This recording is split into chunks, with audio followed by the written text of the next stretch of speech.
what a shot from Kirica, taking that off the ceiling, underneath the ball, and straight down the middle.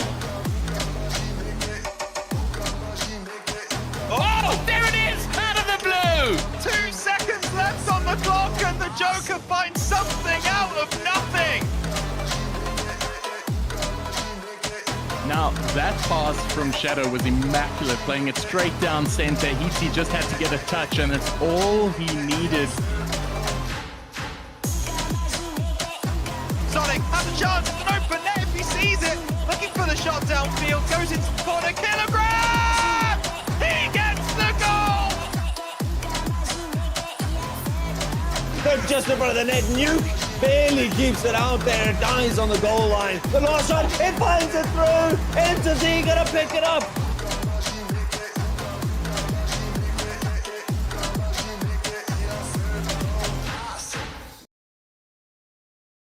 This is week 9 of League Play in RSC Season 3, our most consequential stream of League Play so far. It all comes down to this. So many things to be decided over tonight and over the next couple of days. And we're going to bring as many of them to you as possible. But first up, let's talk about our sponsors. We have 2 sponsors this season. You've been hearing about them all season long. Nexa giving us the cash for the prize pool. Huge shout out to Nexa for contributing to Community Rocket League, the biggest community league in all of Africa. And then our broadcast sponsors, Genisus Extreme, making sure we bring so much of the action to you. So shout out to Genisus Extreme. And then remember, we have a Season 3 t-shirt. You're running out of time to place your order. Orders are going to close after playoffs next Thursday. So you've got just a week to get your order in. Then we will go to print. And those who ordered will get one. And remember, the 3 people with the highest number of channel points by the end of the season, by the end of Master Playoffs next week, will also get themselves a t-shirt. And where are we? We are right here. You see it up on your screen. We have charged our way through 8 weeks of League Play. We're coming to the back end of week 9, the last week of League Play will be ending on Sunday. We're bringing 4 series to you tonight. And let's look at what this all means in terms of the standings. Now, this here is the overall franchise standings. And a lot of games on play. So who will finish top? Which franchise gets the glory? That's all part of what's being decided right here and right now. But let's look at tonight. What is going on tonight? We have 4 series to bring you. You see them up there on the calendar. First up, we have a rival match. Jax versus Nightfall. Kings versus Merum in Master. Then back to rival. Climbers versus Viola. And then Elite Queens versus Montbelliard. And all of these are consequential matches. All of these to determine who will be in playoffs, who will have to go through play-ins to make the playoffs, and who will be eliminated. All of that being decided right here on stream tonight. And for our first series, we're going to have our first lot of casters. Rhino casts TheBromeo. Bromeo, here we are. And I think in no small measure, thanks to our sponsors, by the time we got to the final week of League Play in Season 2, you and I were hanging by a thread, but it feels much better this season. It definitely does. Last time we were absolute toast. At least we could be enthusiastic now. And look, it's been 9 solid weeks of Rocket League in this RSC Season 3. And you're right, this is the final week. Next week, we have playoffs. So everything is on the line. Every game counts, and I couldn't be more excited for it. And then all of the games tonight, Rhino, very consequential. Our first game, rivals, Jax, who are currently 7th, versus Nightfall, who are 9th. And I mean, look, it's a real outside chance Nightfall could still make play-ins. Jax, who are just outside, are pretty much going to need, and that's my team. I'll be playing a couple of games out there. We pretty much looking to sweep to pretty much guarantee ourselves a play-in spot. Yeah, and that's on the docket for both of these teams tonight. Of course, Shadow Nightfall 3 game wins away from those play-ins from 5th CS, so a lot on the line, still mathematically possible. They need to put their best foot forward tonight. Mathematically possible is doing a lot of heavy lifting. It's doing a lot of lifting. Gentlemen, Yeah, I'll leave it to you. I'm going to get myself ready. Rhino, Bromeo, take it away.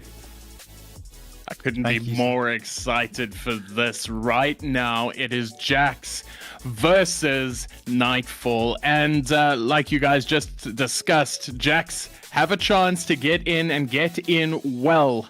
And now's their chance to do it. And they've been on stream a couple of times this season, so nerves shouldn't be getting their way, but this could be their most important game yet. It's week 9, Bromeo. Every game that's happening this week is the most important game of the season. Here you see the standings, and this is where we can talk about exactly what I mentioned earlier. Nightfall, 9th position on 12 wins. They are only 3 away from 5th place, so there is still work for them to do, but they could still get up into those play-ins if they get a sweep tonight. And if they do, as far as I know, Bromeo, that would completely take Jax out of play-ins contention. So there is a lot on the line. Jax must win minimum of 1 game here. Well, you see 3 teams are currently sitting on that 15-point mark. Jax are currently in 7th, just outside playoff contention. So they are going to want to win convincingly, because a win from either of those other 15-point teams will put them through. They'll be relying on the likes of Jezareza, Ender, and Stacy Jax to put them through tonight. I know Greybeard is sitting here in the hosting desk, so I don't think he's playing. But they'll definitely be fancying their chances. You never know, Bromeo. Sometimes he likes to throw in that curveball. He likes to just make his way onto the field, and he did say he needed to get ready before he left, so there's a chance that he is taking the field. But either way, this Dynasty Jack side, the mission is very clear, Bromeo. They must win by as many as they possibly can, because the 2 teams that are above them, Gelfie and Broforce, they are playing against teams who are a little bit further down, although Bravo Force, they have Prolific, which is going to be a tough game later on. And here you see the team that stand in their way tonight. It's Shadow, Nightfall, as Wavy, Cherry, Killer, and Gids. A combination of those 4 players will take to the field, Bromeo. And Shadow, a storied franchise across the RSC, not really been their season so far in Rival. They could really do some damage to the Jack's chance of qualification tonight if they show up. They definitely could. And one interesting point to make is generally at this time of the season, a lot of the reserve games will need to be played, because people forget that it's a 4-man squad. So I'm hoping Shadow Esports have played their sub games so that they can field the strongest team possible for tonight to make sure that they at least put up the biggest fight possible, because mathematically Shadow Esports can make it, but if they don't, they want to make it as hard as possible for Dynasty Jax. And this is it. This is what Shadow want to do. They want to frustrate. They want to upset the apple cart by any means necessary. Hey, if we can't get to the play-ins, we're going to stop you from getting to the play-ins. That has to be the mindset, but we are getting onto the field for Dynasty Jax versus Shadow Nightfall. Game 1 is coming up very shortly, and here we go.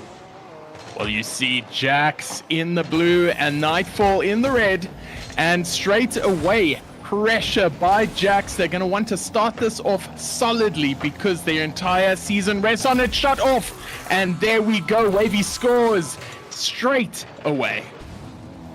It's going to be an early goal for Wavy. Here we go. Not the best defense there from the Jax. And Nightfall, they take the goal.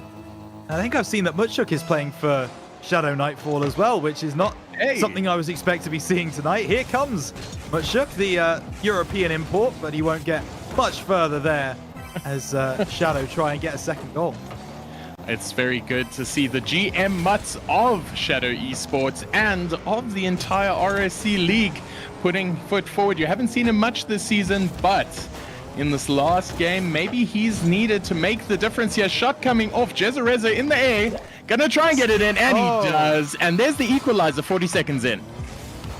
Didn't take long as Fluid just goes by, but Jezereza will be able to get that one off the backboard. Land it right in the goal, and that one is going to be a very nice equalizer for the side of Jax, as it will now be a case of, can Jax take that momentum they've just gained, start to work it forwards. Ender's going to take this forwards, will be pushed away by Killer Code. Fluid collecting on that far side, Jezereza inside. There's a chance for Stacy, but we'll just get the demo instead. Ender now plays this one across. Stacy will collect once more. Killer Code moves forwards, looking to get the reset. Does do so, but just misreads where that ball's going to end up. And it will be down to Jax once again to try and make something happen in the offensive end. I like the way this game has started. There's immediate pressure from both sides as Stacy tries to get it in and gets the bounce. It's on the line, but cleared by Mutts. And immediate drama, and that's what we want from this game. It's the final game of the season. I want to see guns blazing. That is what is happening. Demos on demos. Ender getting another one. 3 minutes 25 left on the clock. Ender trying to get something moving for his team. Now, inside. It's nice work. Jezereza tries to get up there. Doesn't need to. And it will be a goal scored by Ender, the captain. That one's flicked over the top of Mutts. Jezza tries to get up. Can't do so. And it's not quite going to be saved there by Shadow. And Dynasty Jax, it was a rocky start, but they've fought back already and are leading 2-1. That was an unfortunate save attempt by Killer Code. He got faked out on the shot there, and just the simplest of lobs allowed him to make it through, and that takes them up 2-1 in a very closely contested game. As we see Wavy taking a shot here, but saved away by Jezereza. Stacy Jax now putting it through to the mid, but I'm enjoying the way both sides are like holding nothing back currently. Usually game one is about testing defenses. This game is about testing every single gun they have in their arsenal. Now, Jezereza going to try and pass across through, gets it down, but nobody there to receive. Ender takes it to the corner and trying to steal that boost. Couldn't get the touch. It's a little bit dangerous right now. Shot coming off by Jezza straight back into the corner. Can he get the shot across? He can get the pass. What a demo by Killer Code. Yeah, killer by name, killer by nature, as now he starts looking for the pass across. Mutschuk's going to be there. Just flicked over the bar by Jezereza. As now Killer Code will just let this one happen. Fluid off the backboard. That one will waterfall. Can he read it off the ground? Yes, he can. And it was difficult for Dynasty Jax to get anywhere near that ball, because once it goes into that top corner, it's so difficult to figure out where that's going to end up. And it falls very kindly to Fluid, who will get the goal to get the equalizer for Shadow Nightfall. That's possibly the worst position you want to be in. I hate those waterfalls. It comes straight down and then it's a lottery in front of goal. And I know Nightfall are going to want to avoid that going forward, but almost quick shot there. There we go. Wavy responds very quickly. And just like that, Nightfall are up. And it's sometimes just that quick. I mean, Dynasty Jax turned the game around early after being 1-0 down. They came back to lead 2-1. Now, all of a sudden, it's Nightfall who fight back. They were 2-1 down, and now they lead 3-2. It's going to be cleared away by Jezereza, playing on the Jax. It's now back in from Jezza. He wins that 50. Killer drops it down. There's a chance here for Stacy! And there is going to be the equalizer already. I think the defenses are asleep, Bromeo. They've not woken up for the game. It is go, go, go. Offense, offense, offense. 3-3. 6 goals in the game so far, and we've still got a minute and a half to go. Mutz trying desperately to stop that goal going in, got the bump, but couldn't stop the shot. Jezza a little bit awkward here, couldn't get the shot off though, Mutz. And with everything tie right now, I don't think any team is going to slow down. Wavy getting the touch across. Stacy challenging though, and I think there's going to be something special happening because they're going to try and outscore each other because they're definitely not outsaving each other. Shot off. Can he make the stop? No, he can't. And Killer Code with that something special. Is indeed something special. Captain Killer makes this one all about Shadow Nightfall, and this is a devastating turn of events for the Dynasty Jacks. They needed to win this by as many games as possible to really give themselves the best chance of play-ins. If they do not win this in a sweep, it will be down to other teams, down to other results to get them into next week. Goes over the top, it will be cleared away by Jacks. Have now been given their correct colors, thankfully. Stacy moves it forwards. It's now missed by Killer Code. And I thought I saw someone go into the goal there, but they didn't come out again, Bromeo. So Stacy getting the touchdown, Ender with the fake, and it's 4 goals apiece now, 8 goals in game number 1, and we still got a minute left on the clock.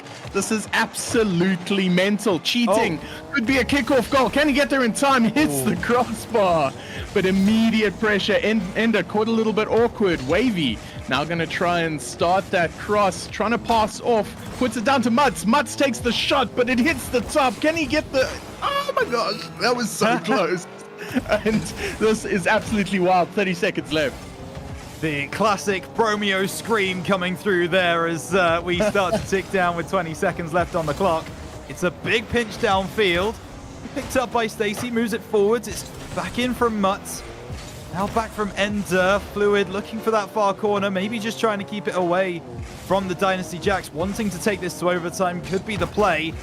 He moves down the field, flicked up into the middle. Jez is awkward, and Ender won't get there before it does touch the ground. And Bromeo, all square, means overtime. Overtime, game 1, 4 goals apiece. In what game do you score 4 goals and it still goes to overtime? This is going to be one crackover series. Here we go, passing pass, couldn't get there, hits the crossbar.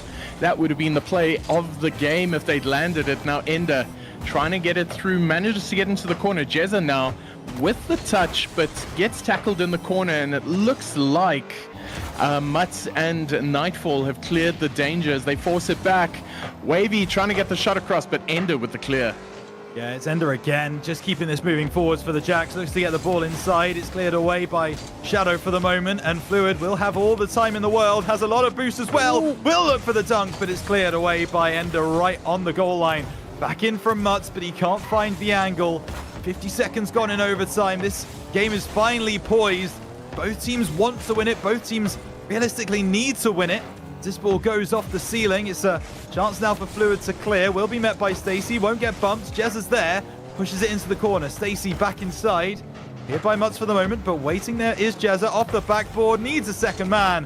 Nothing doing for Dynasty Jacks. I'd love to see Wavy's fuel bill at the end of this one because I don't think I've seen him on the floor once. He is an aerial menace right now. Ender with the touch, but Wavy again in the air to compete and contest. And it's turned into a real midfield battle right now as we're looking 1 minute 30 into this overtime. But shot coming straight off. Wavy couldn't make the save, but saved by the post. My gosh, was that close.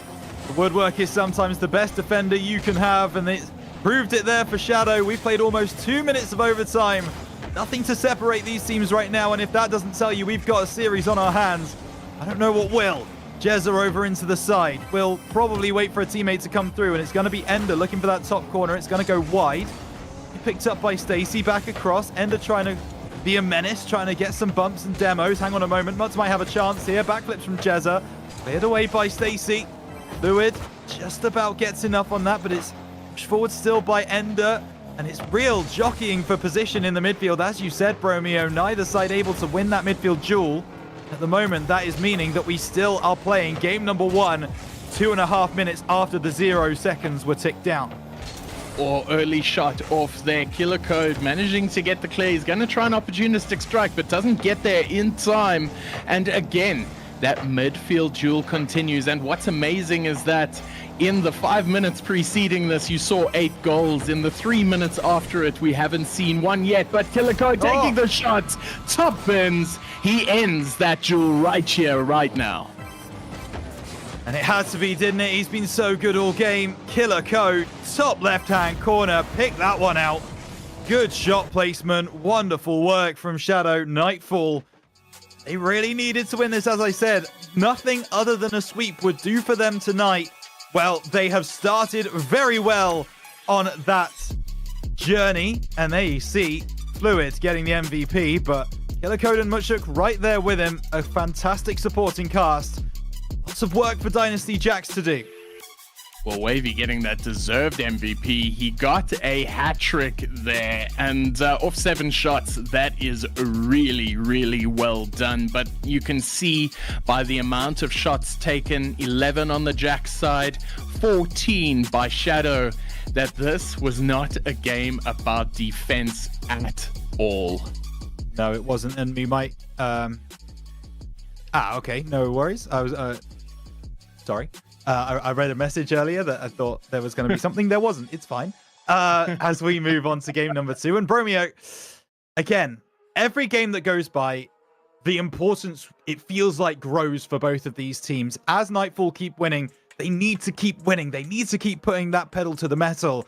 As Jax continue to lose, they need to find at least a game, at least something to bring them up into that play-ins bracket, to at least give them some hope watching the other games happening later this week. So who needs game 2 more, I guess is my question. Well, game 2 is on the way, and if either of these teams want to stand the chance, they need to break the opponent's mentals here, because both teams scored 4 goals during regulation time. Defense wasn't solid. They're both riding high on confidence. They both feel they can do this. But at the end of the day, only one team is making it through up against the crossbar, and Wavy gets it out.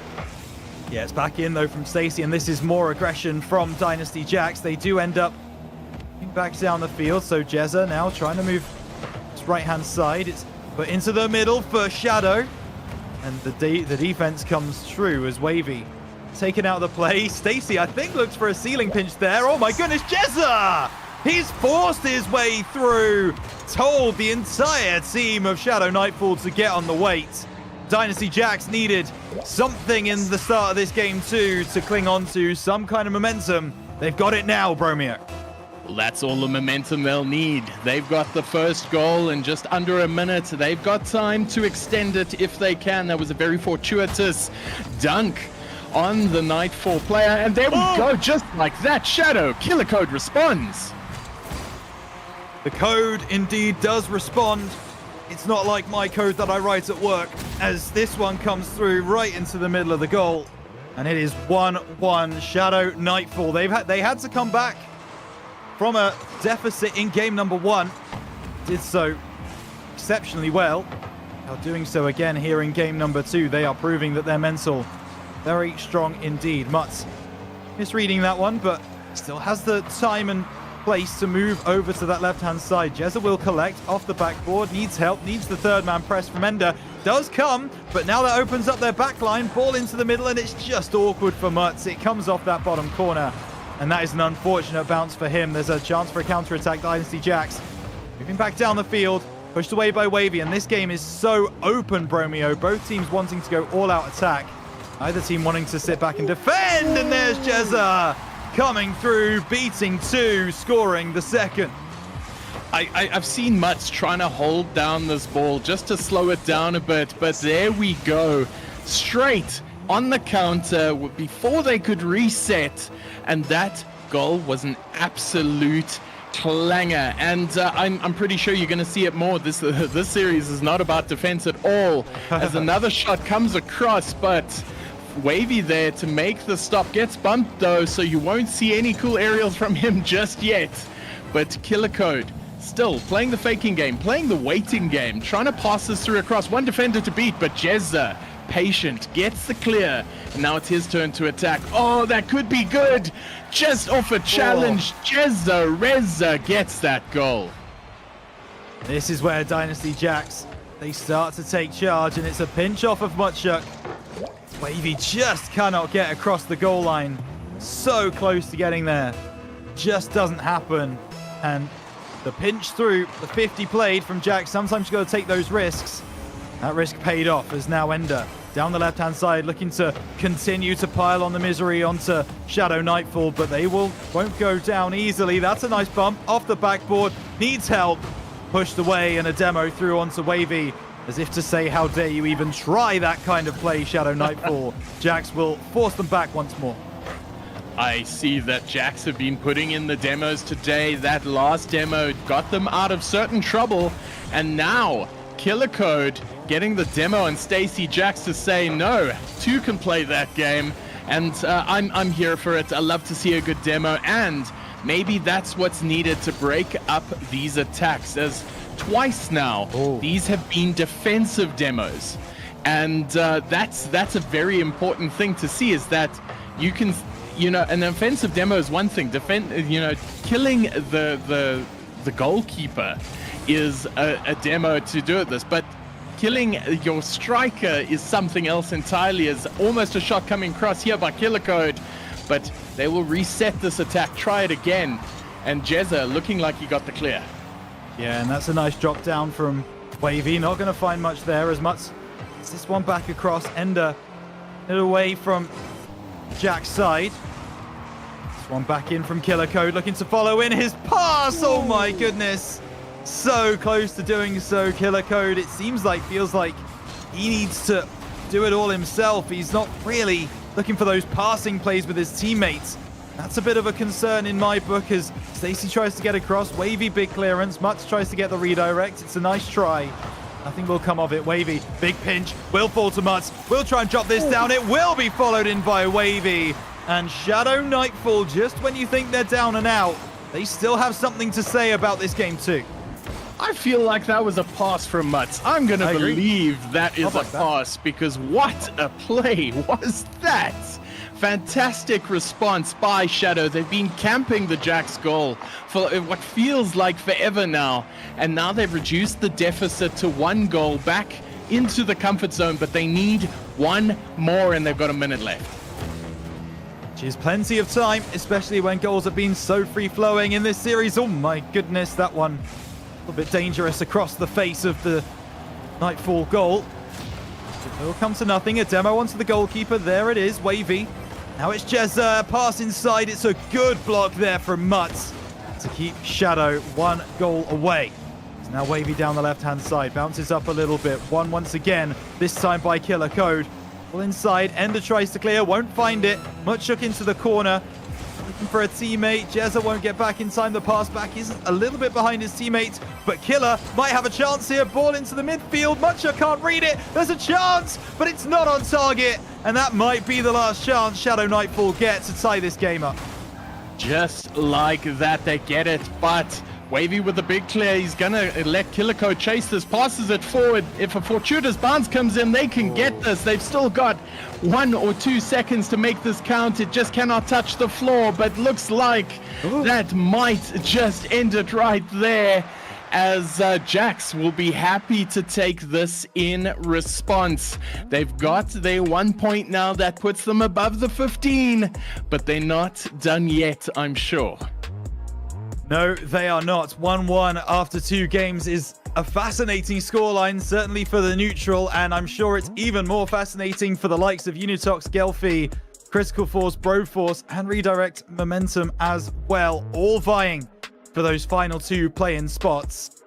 They will be pleased to see both teams dropping at least a game here, as Shadow and Dynasty play very, very close indeed. But look at those demos. 7 demos on the game from Dynasty Jax. They stepped up their aggression in game 2. And Stacy Jax causing 4 of those. There was definitely a halftime chat.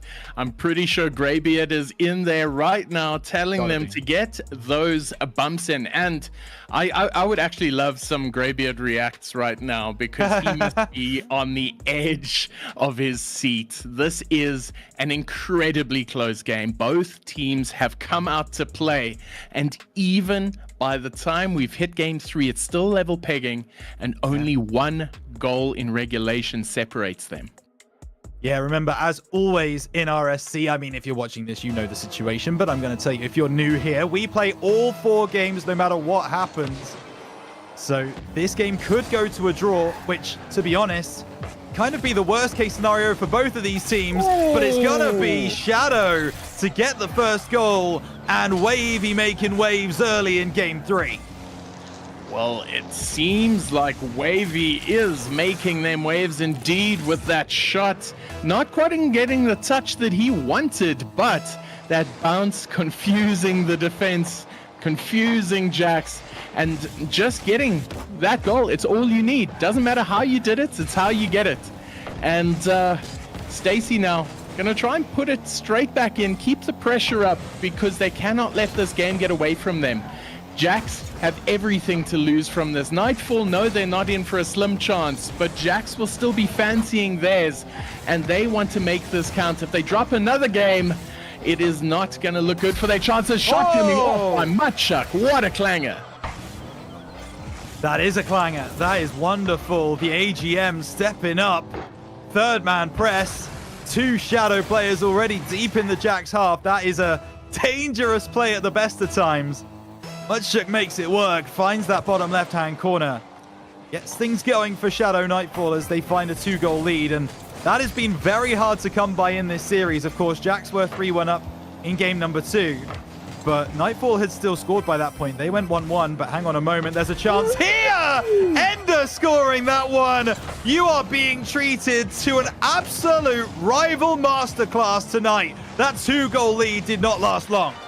What a pass. I'm not even sure if that was intended as a pass like we saw earlier, but Ender putting in that angle and making it classy as hell. What a shot there to bring Jax back within 1 and keeping their contention hopes alive here. Wavy trying to get the shot across, but what a response. Ender again. It's the captain who's at the double. And it's exceptional both times. High in the sky, just below the crossbar. Give that man some time and the ball in the air and watch the magic happen. Dynasty Jax back in the game after some heroics from Ender. Killer Code looking to get things back on track for Shadow. Cleared away by Jezza for the moment. Wavy into the corner. Cleared away by Ender for the moment, but going to be a chance now for Mutschuk to try and intercept. Stacy does very well. Jezza to that side. Killer Code just touches it down, tries to get past Jezza again, wins the 50, still moving forward, still got a bit of boost off the backboard. Wavy in the middle. Oh, it's a nice shot. It's an even better save. Stacy gets up and prevents this scoreline from getting worse for the Jacks. Wavy playing the defensive game very deep, and good thing he was. That was almost certainly in. What a touch there. Ender couldn't keep it down, but almost a shot there from Jezza. Can you get more dramatic than that? That should have been sunk. That will be called a missed opportunity, and Jax will be ruining it as they attempt to take this one further ahead. Pressure immediately by Nightfall. They want to keep this out of their own half because both teams are deadly on the counter. Shot coming across, another one from deep hits the bar. And this is setting itself up for a classic Rhino. Yeah, shots everywhere. And this game is super tight, super close. Both teams will believe they are the better side. Stacy intercepting that one. Cleared away by Ender, who's been so good on a hat-trick. This one pushed to the side by Killer Code. Oh, that's awkward, but Wavy gets there, and now Killer Code has some time into the corner. Ball will find its way across, met by Stacy. Killer Code is going to go up for that one. Does find it too. Looking to follow it in, but Mutz going to be able to get there. Wavy deceived by the oncoming Jax side. Nothing that he can't handle into the corner. Jezza into the middle. Oh my goodness, Stacy! Near post gets the smallest of touches. but that's all it needed. As this ball rolled across the goal line, Stacey just gets their bonnet on it, and it falls into the middle of the goal. Jax 2-0 down to 3-2 up. What a response. And now Nightfall are going to want to do something about it straight off the bat, though. Ender with the reset, and he gets the goal. And just like that, they're 2 goals up. Yeah, they are, and that's Ender's hat trick, and what a way to do it too. Gets the reset, bit of a flick, just nestling under the crossbar as well. He loves that angle. As now, Dynasty Jax, they take a 2-goal lead. Shadow Nightfall, well, after scoring those first 2 early goals, they've been pretty much kept quiet by this Dynasty Jax side. Wavy onto the left. Trying to get this one into the middle, will be dealt with by Stacey, and we'll have to deal with it somehow. Now Wavy tries to play the 50 with Jezza. Mutz will take it.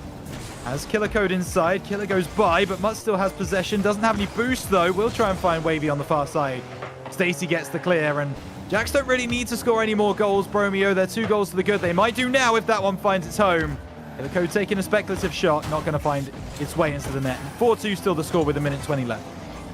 Oh, the pressure that's being applied. Nightfall especially, but Stacey, Jax, then Ender, then Jezza have all been mounting these aerial attacks. The attacks have been coming from high and hits the crossbar, but again hits the crossbar. The drama is unending, but Wavy gets them out of trouble and gets demoed for his efforts. And now this looks like an open goal, and that's what you get when you overextend. And Dynasty Jax are now up with 5. The problem is they needed to overextend, though, as we know it to be true. When you're 2 goals behind, there's a minute on the clock. You really don't have that long in threes to get those 2 goals back. So you have to make a couple of sacrifices. You have to be a little bit more aggressive. It's exactly what Shadow were, and they paid the price for it. Ball across. Ender quite getting that one as he would have liked. That's a lovely shot from Wavy. Met, but though, by Stacey as this ball is cleared across to the other side. Wavy will collect. 30 seconds drops down on the clock. Killer Code might have a chance here, just goes by, and that pretty much sums up the last 3 minutes for Shadow Nightfall. They've had some good chances, just not been able to take them.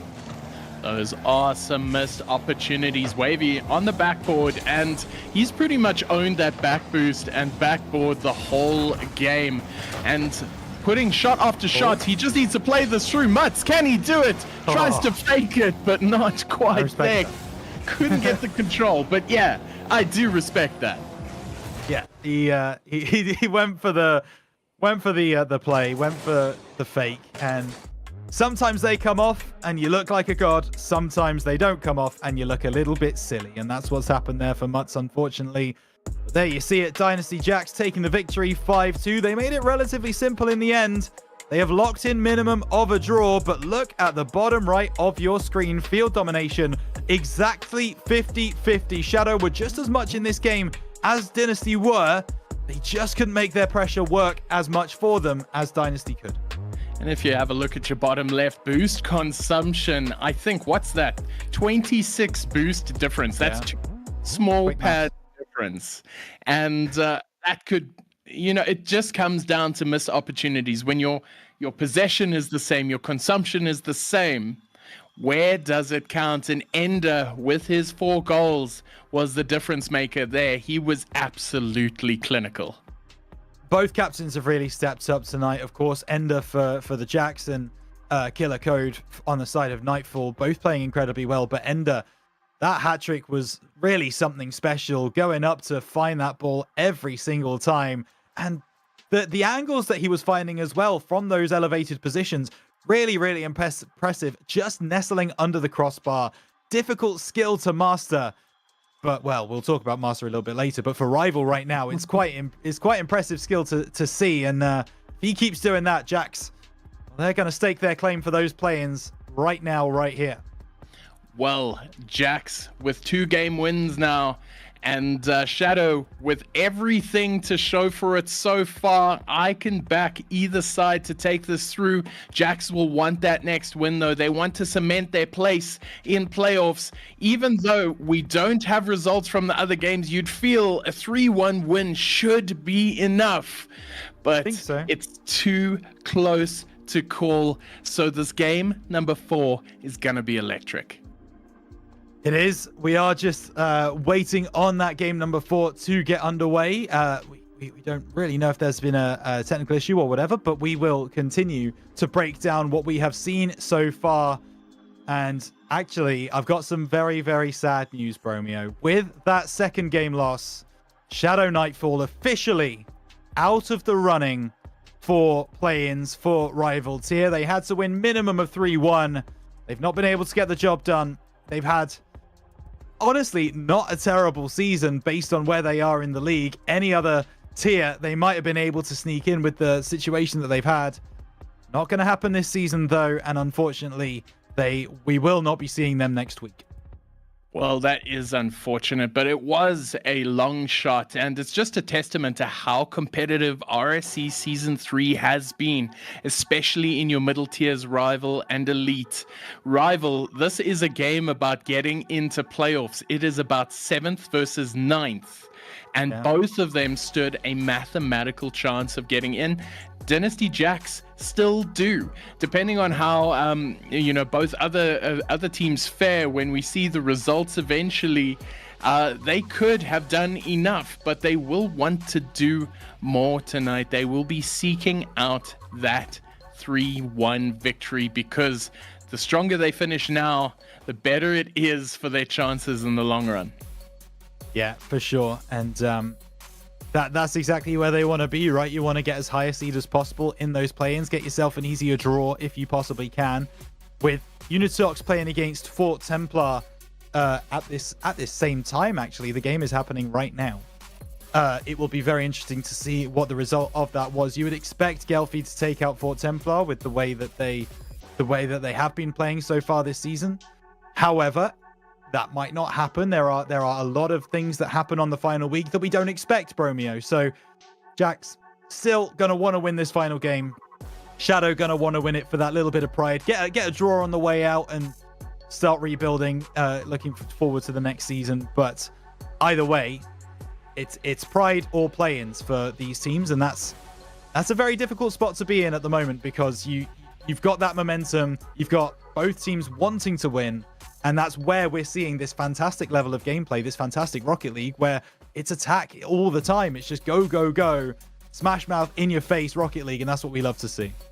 Well, it's funny how it's only when it comes down to the line do you see such attacking Rocket League. I've been told that the DQ timer is running. One of the teams are missing a player, and they are just seeking a replacement. We will find out more details as time goes on, but that is where we are sitting currently.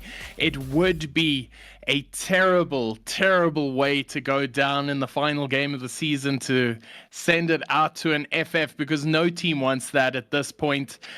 Shadow might not have the chance to make play-ins, but they've had a very, very good showing of it so far. Jax, however, if they get the forfeit, depending on whichever one this way goes, that could be season ending. So the drama behind the scenes is almost as hectic as the drama on the field. And what a way to start this final week of league play. Yeah, sure is. As you said there, it would be such a shame for this game to end this way. We hear one of the teams are waiting for a reserve player, so we hope that is able to come online. We hope that we are able to see this series out as it should be seen out, with a game number 4. However, unfortunately, there are rules in place for this kind of thing. There are situations that unfortunately do arise. If that DQ timer does tick down to 0 seconds and the player's not here, unfortunately, that rule, and we are being told we are down to 1 minute, 60 seconds for that final player to join the server. Shame that it had to be this way, but Bromeo, we might not get that game. I really, really hope we don't. And if all else comes to it, if both teams agree to it, they can run a 2v2. But that that would be an interesting way to try and take that one through, especially. So I can't see teams agreeing to that. But hell, would it be entertainment? Oh, Wavy putting in chat, this guy's power just went out. I don't know whether that was Mutz or Killer, but it seems like that's the situation. There's been a power outage, and there's nothing you can do about that, Bromeo, unfortunately. There really isn't. You've just, you know, it's a shame that it's happened. It's happened more times than you would think. Power outages, they do occur, and so... Yeah, they do occur more often than most, especially in this lovely republic of ours. And we've been very blessed to not have to worry about such things for quite a while, because you wouldn't know this, but for the last couple of seasons, we've had to, you know, play our fixtures depending on when our lights are on. So it seems now they are going to do a 3v2. It is the player on Shadow who's missing here, because it's Mutschuk, Wavy, Killer Code, and he was so instrumental in the last game. This is going to be tough. Let's hope that they can put up a good fight, and if they do manage to come away with a victory 3v2, the aura would be immense. Yeah, the going out with a 2v3 victory would be crazy. I'm not convinced it will happen here today, but I'm ready to be surprised, Bromeo. I'm ready to be wrong. Let's find out if that is the case, as Ender now gets a bump there. This one starts making its way down. Jezza stood up, cleared away by Wavy for the moment, and Ender back in off the backboard, and it's an own goal, and that's not the way you want to start a 2v. I was going to say that is the positioning there is pretty interesting, and Mutz unfortunately not getting the touch he wanted, and straight back into his own net. And you know, here's an interesting fact about Mutz. He actually became a general manager and started the RSC when he got too good at Rocket League. So there is a chance here, as Jezza gets another goal in, that Mutz will return to his Super Saiyan glory. But right now, Jax are hedging all of their bets. They are making sure that they get as many goals in as possible before that happens. I mean, listen, yeah, game difference could be huge. Could become the end of the season, right? Like, it could be a real deciding factor. The offense from Jax has not been the best, and their defense is one of the worst of the entire group who are trying to get into play-ins right now. So bolstering that goal difference is really going to make a difference. It's really going to be important for them as we push forwards into these deciding games for the play-ins. Want to score as many as they can, and they don't want to let that many in. It's a nice shot from Wavy, dealt with there. The Jax for the moment, but Wavy's going to get another chance. Should be dealt with by Endo. Oh, that's not a bit great clearance. And the goal back for Shadow Darkness, and they've been gifted that one. They have indeed. Now, just the shot, the control by Wavy to put it in top right. They've returned within a goal, and we have a game on our hands. And I've just noticed now, Mutz is not playing with the standard Octane. He is not playing with the standard Fennec Chat. If you can tell us which card he is playing with, I would love to know. I think it's the Jaeger. I can't be sure because his color scheme is out of control right now. It is. Certainly is, as this ball gets cleared downfield. Might be on target, it won't matter. Wavy pushes to the side, gets demoed for his trouble. Ender working back towards his own net, and maybe, just maybe, the momentum has gone from the Jax. Maybe they think this is not a serious issue. They might, I mean, it's understandable not to be taking it seriously when you're in a 3v2, but think about the context of the season, think about the context of the play-ins. The way you could bolster your goal differential here is, well, it's not going to be matched. You know, there's going to be very few other teams who get this opportunity, who get the chance to pad their stats like this. But Shadow, Nightfall, they are really putting up some solid defense right now, some solid prevention of Jax scoring. And 2.5 minutes gone. They're only 2-1 up of the Jax. So I think Nightfall are going to take this. Oh, it is tough because the third man would have been great to have right there, but we haven't mentioned the pressure that comes from a 3v2, because if you bottle a 3v2. You will never live it down. Everybody will remember that time in the last week of league play that you went 3v2 and couldn't clutch it through.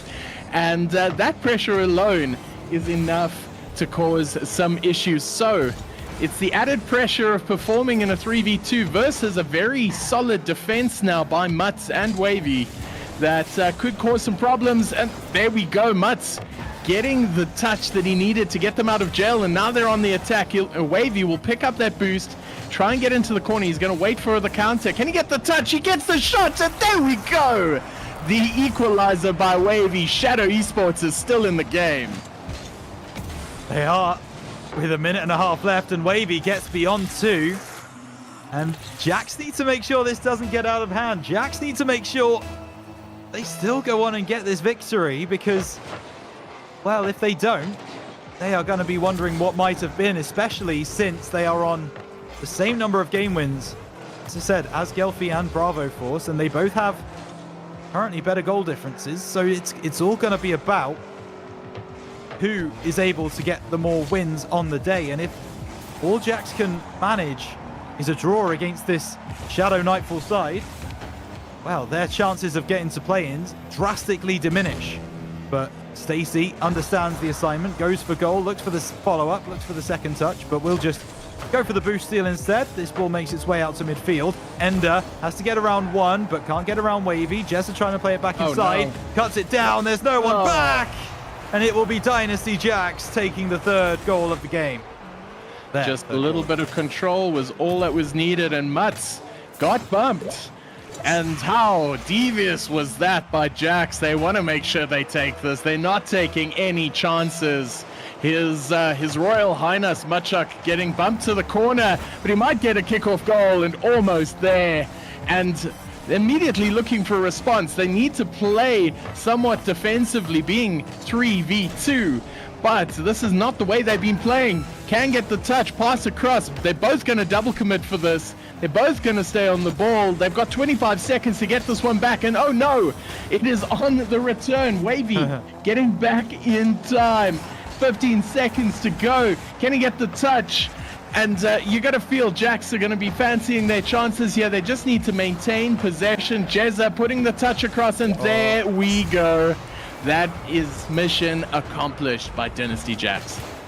They made it a little bit more difficult than potentially it could or should have been. But either way, a 4-2 victory in this game number 4, 3v2, is going to be enough. And that is going to be everything done for the series. Jax will win it 3-1 in the end. And they will stake their claim to getting into those play-ins against those teams I mentioned earlier. Ball now just stays up for a little bit longer. Want to get this ball on the ground. We got places to be, boys. Come on. You know, no one's going to get anything from this. We just need this ball to land, and it will be a goal for Jezza Reza at the end. Maybe there will be a +1 goal difference at the end, but I doubt it. Either way, they've got that goal for the road. So Dynasty Jax, 5-2 winners, and weirdly, not for the first time this series. I believe it was game 2 that or was it game 3 that they also won 5-2? It was one of them. It was one of those games where the score just ran away at the end. It was a lot more competitive than the final scoreline suggests. And I see Killercode in chat ruining the chance. He was showing great support. Very unlucky. Power issues are always not a fun way to end a game. So very well played to Dynasty Jax. Jezza Reza claiming the MVP for this game. But what a game it was. Yeah, let's have a look back at some of those highlights. Early goals here as that finish. Technically a double touch, we'll allow it as that one comes down. And now, goal for Shadow here. It was a lovely put down, top left corner found. So we keep looking through these highlights, Bromeo. It's something a little bit different here on the RSC SSA Twitch channel, but I think it's a good change nonetheless as we take a trip down memory lane from that series. And Driftwoods feels like a long time ago at this point. Well, I just know Wavy from the bow tie. He has been scoring some immaculate goals. That shot off there was incredible by Killercode, I think it was. And this is before we saw the return of Ender in the mid game. And some of the goals are going to be on a highlight reel for sure. The touchdown there by Mutz, finished by Wavy. That was incredible. Yeah, it was. Keep looking through. I think this is game 2 now. Is this one? Oh, what an angle that was. That one is definitely an Ender special. So now this ball will be found once again. Yeah, this is the Ender hat-trick game. Continues to find those aerial balls. Here's his third. This is when he gets the reset. The reset, yeah, lovely. Little baby touch. That's all he needed, and it was a fantastic goal. And I love to see how many times Wavy featured in that. But Jezza Reza with the series MVP, 8 goals in that series, 3 assists, 4 saves, and curiously, no demos. Yeah, the rest of his team were doing the demos, it seems, as Dynasty Jacks. They were very aggressive, but yeah, I think it was mainly Stacy who was being particularly aggressive. We'll see here 18 demos on the series for Dynasty Jacks, and none the way of Jezza Reza. That just means between the other 2 players, they got 9 demos apiece. That is huge. They came out aggressive, and considering there were very little demos in game number 1 or game number 4, all of those were in game number 2 and 3. So massive showing by Dynasty Jacks. Congratulations to them for this 3-1 victory. It has been an absolute fantastic start to this evening of Rocket League. But let's move this forward. Let's say hi. How are we feeling, Greybeard, on that win? Yo, I'm feeling this is great news for us. So I'm very happy with the result. Unfortunate with the last game and the fact that they had to 2v3 it, and big up to them for doing it. But it's a little rough. But I'm looking forward now to having a little conversation with the team captain, Mr. Ender, who I'm going to have a chat with now. And Ender, my first question for you is, so how come I got the bench? Why wasn't I good enough to be out there? Oh, well, David. I mean, I think we're just saving you for the final. We're just resting you out. No, to be fair, you guys were on a roll, so I was quite happy to leave you to do the work. It was looking good, but outstanding performance. I mean, you've now given yourself the best possible chance of making it into play-ins. Yeah, I'm really proud. It was going a bit rough adapting to our new player, Jezza Reza, when unfortunately Complex had to leave. But I think we really did well to scrim, to practice, and we adapted well to fit with each other. And I'm really proud of our result. And I mean, it's been a little bit of a rough middle of the season because our top player was Complex. And he couldn't finish out the season, so we had to bring in Jezza late. So it was a bit disruptive there, but considering all of that, I think we've gotten ourselves into a great spot. Yes. I mean, now we just wait and see. Hopefully we make playoffs, but I think we have a pretty good shot at making it. I think we will be there, which means we'll be playing Tuesday night. So we'll have to play, if assuming everything else goes our way, we'll have to play a play-ins and win that, and then we're into the semi-finals. And there are some very strong teams. I mean, we're going to have to lift things up a little bit if we make it through play-ins into the playoffs to face one of those 2 top teams. Yeah, definitely. I do think we aren't at the level of, say, the top 2 teams. I mean, teams like Viola just have like incredible speed. So there's going to have to be a lot of replay reviews, a lot of coaching. We're going to have to improve for the playoffs. But I think we can make it happen. I have great confidence, but great performance, well done. And you've also given the franchise overall a little bit of a boost, a much needed boost. Yeah. So well done to you, Stacey and Jezza Reza. Well played. Thank you very much. Cheers, Ender. Cheers. Well, there we have it. We heard from Ender. I didn't get a chance to redeem myself, Rhino, on my last 2 stream appearances have been pretty abysmal, and I was hoping to become a hero tonight, but very happy with how they played. Hey, you're a hero not on the field, Greybeard, okay? You're a hero in the booth, and that's perfectly fine with me. But yeah, I really liked the way that Ender spoke there, and it really was Ender's game today. He played incredibly well, so yeah, can't argue too much about that. And some people will get that reference.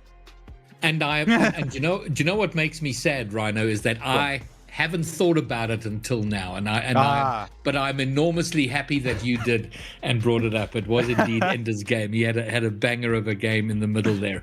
All right, well, that concludes game number 1, and now it is series number 2, and we go from rival all the way up to master. And man, oh man, isn't this an important game coming up? Oh, it is absolutely smashing. Seed 1 versus Seed 2 currently going into the final week. Bromeo should be an absolute smash of a game. I'm really, really excited to see this one through. And what's interesting to see is that DSQ is currently leading the chat vote by a huge margin to take this game. And it could be just somebody burning all of their points on their favorite team. But honestly, if you want that t-shirt, it's got to be a better showing than that. This is going to be a close one, so it should be contested on both sides of it. As you can see, in top position, DSQ Merim against second position, Dynasty Kings. They've both played 32, and there is 1 game separating them. DSQ Merim 122 to Kings 21. So whoever wins this game should finish out top. Only, I think, a tie will allow Alpha Force to claim that top spot, but they truly are fighting at this point in time for that nice little ease off straight into playoffs. They don't want to play play-ins. They don't want to play that extra game. They just want to rock up on finals day and win it. So this is one for the record books. Whoever wins now guarantees their spot in the top 2. You can see the team here now for Dynasty Kings: Tweak, Happy Meal, Mark, and Olympic. I'd be interested to see who they bring to the table, but they have been on top of things this season. They have 0 losses, just tells you exactly all you need to know about both of these teams. But for Dynasty Kings, it's been a measure of consistency. 4 victories and 4 ties. They continue to impress week on week, and they have it in their mental, they have it in their brains to not get a loss. Even when they're behind in a series, whenever they look in trouble, they see it through. They have the ice, they're able to pull it out, and that is exactly where they will want to be come play-ins. But DSQ Esports, a lot can be said for them as well. 5 victories, 3 draws, 0 losses as well. Zeph, Gold Ninja, Jeff, and Arid. Another fantastic team. And it's very interesting to me, Bromeo, at the moment, that neither of these 2 teams have the best offense in the league. They're not the highest goal scorers, but they do have the best defenses in the league by a fair distance. So it will be the battle of the walls today. I think this is an interesting point, is that they might not have the most potent offense, but they're both in the top 2. This is the 9th week of RSC Season 3, and this is the first time these 2 teams are facing off against each other, and neither has lost so far. So what does that mean in the greater scheme of things is that either it's going to be a draw tonight, or one of these teams is going to lose for the first time, and that will be absolute cinema. It will be absolute cinema, and we will get very, very excited if and when that does happen, for sure. Also have to remember that Alpha Force are knocking on the door. 20 wins, 12 game losses. They are waiting to take the spot of either team who slips up tonight. You do not want to walk out of here with any fewer than 2 game wins.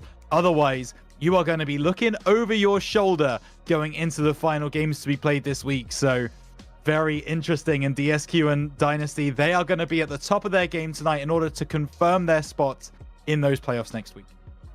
Well, here we go. It is almost time. This is the master game of the season. It is top 1 versus top 2. And here we are right now getting this game on the show. Who will take it through? Is it going to be DSQ Merim, or is it going to be the Dynasty foes? So let's see. Kick off straight away.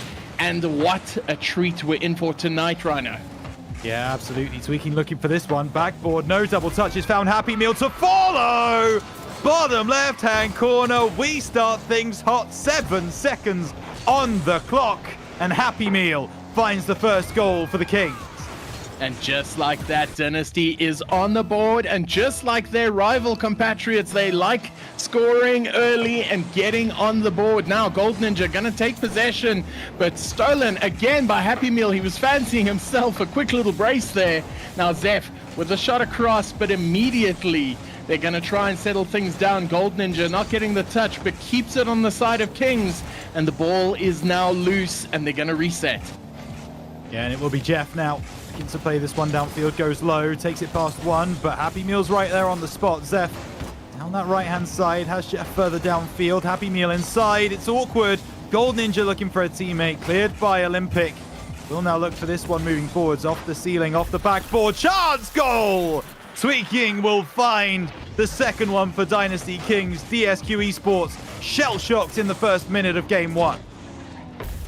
Just like the thunder showers in Johannesburg right now, Dynasty have come out like lightning. They are 2-0 up and not even a minute is posted on the clock yet. And Merim is going to be a little bit worried that they conceded so fast. As you were saying there, Rhino, this is the 2 top defensive teams in the league, as we might see a double here. And very close shot coming across again, and Merim all in disarray.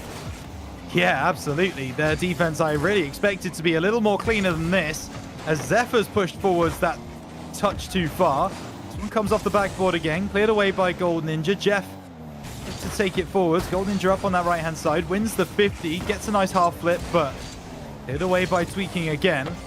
Now he will try and play this one. It's up for Gold Ninja. Off the backboard. It will waterfall somewhat, or what do I know about Rocket League apparently, as this one goes down the line, and it's very messy at the moment, Bromeo. Neither of these teams really latching on to possession. That's a nice play from Olympic. It will be cut out by Jeff. And Zeph making sure that didn't make its way through. Jeff with the touch, but Olympic is going to get back in time to stop that. Gold Ninja with the pass, but what a cutout there by Happy Meal. Can he get the double in? Oh, and now saved by Tweaks off the line for almost a certain response by DSQ Merim. Yeah, and now Gold Ninja looks to play this back. It's a nice pass. Tweaking just about gets there. The boost as well, but Jeff is there, gets bumped away. Big clearance for Kings, and there's no one back in defense for DSQ. Is this initial signs of panic for DSQ right now, Bromeo? I don't think so. I think this is just an absolute blitz by Dynasty Kings. They knew they were going to have to come out firing, and firing they have. And with only half the game gone, they've scored 3 goals. They'll be fancying their chances now. They're doing it all for the mentals as Jeff gets the backboard touch. Can he sink it? And what a save by Olympic. Definitely putting in his work now as the pressure continues. And Olympic is going to do his best to get it cleared now. An awkward touch there by Jeff. Now Tweaking with a full tank of boost. Couldn't do anything with it, but the pressure is still there. Happy Meal now getting the touch. Tweaks putting it through, and DSQ have been very, very under pressure so far this game. Really have. That's told by those 3 goals for Dynasty Kings as Jeff into the corner. Happy Meal steals the boost off his friend, but if he scores, it's not going to make a difference. Into the left-hand side, tries to get the ball across. Will find it to the back post. No second man press comes through from Dynasty Kings. That ball is up from Olympic. Gets the reset, wanted to go low. Zeph denies him. Gets a nice reset himself, but it's not on target, and this ball will be cleared back to halfway. Jeff across the field. Gold Ninja not going to press on that one. Now it's going to be Tweaking, dropping this one down. Olympic moving forwards. Cleared away by Jeff there, and DSQ They're desperately trying to build something, but playing that kind of boom ball style, Bromeo, just is not going to cut the mustard. It's not going to cut it indeed. It won't even cut the tomato sauce at this point. Gold Ninja trying to slow it down, gets the touch, but I feel like Kings are throwing everything at this defense right now. They've kept their shape. Olympic with a mistouch there. Can it be capitalized on? Whoa. Saved by Happy Meal. And very, very close there to being a goal for DSQ, but miraculously kept out as now in a foot race to stop it going into the DSQ net. But recovered well, and Jeff now going to try and take it through. Happy Meal with the block though. Yeah, and this one's going to go back. It's hit away by Happy Meal once more, and 45 seconds left on the clock. These two teams are so high level, but even at this level, it's so difficult to score. Oh, tweaking, proving me wrong immediately. That one comes off the ceiling beautifully, and this shot placement needs to be studied. Top right-hand corner does it just enough so that it bounces down into the middle of the goal. 4-0 to Dynasty Kings, and they did not come here tonight to mess around. They're making a statement. They really are. 30 seconds left on the clock. 4 goals scored. The first 3 were for the win. And I feel like that last one was for emotional damage, as they'll want to carry this momentum through into the second game of this evening. This is just game 1. So 4 goals and 0 to show is a very, very good start for Dynasty Kings. And they're not looking like they're stopping here. But Jeff gonna try and get it through, puts it to the corner, couldn't get the touch right. Jeff now couldn't get the touch either, and it looks like they're gonna let this one hit, and that might just be it. Oh. Jeff almost getting there, almost had words in my mouth, but there we go. That is a 4-0 win to Dynasty Kings, and what a start for them. Yeah, that's exactly what they needed as well. Settle into the series. When you come into this kind of series as the second seed, need to make sure that your opponents respect you, and that's exactly what they have done. 1 game guaranteed, which already puts them 2 games above above Alpha Force. So they're going to be feeling pretty good about their chances of getting through into the playoffs as well. However, there is still a lot of work to do. You can see here every single metric that possibly could be in the favor of Dynasty Kings is in their favor. A very, very impressive showing in game 1. They made DSQ Meram really consider just how much they want to be in this game in week 9, because it's not a nice position to be in. Definitely not. And Dynasty Kings might be second on the table, but they came out on top in game number 1, and they're gonna seek to do more damage as this game goes on. And Happy Meal leading from the front with those 2 goals. He's been immense this season, and we saw it in RLCS. He's really turned from that support character into a leading attack player, and you're seeing it some more in this RSC Season 3.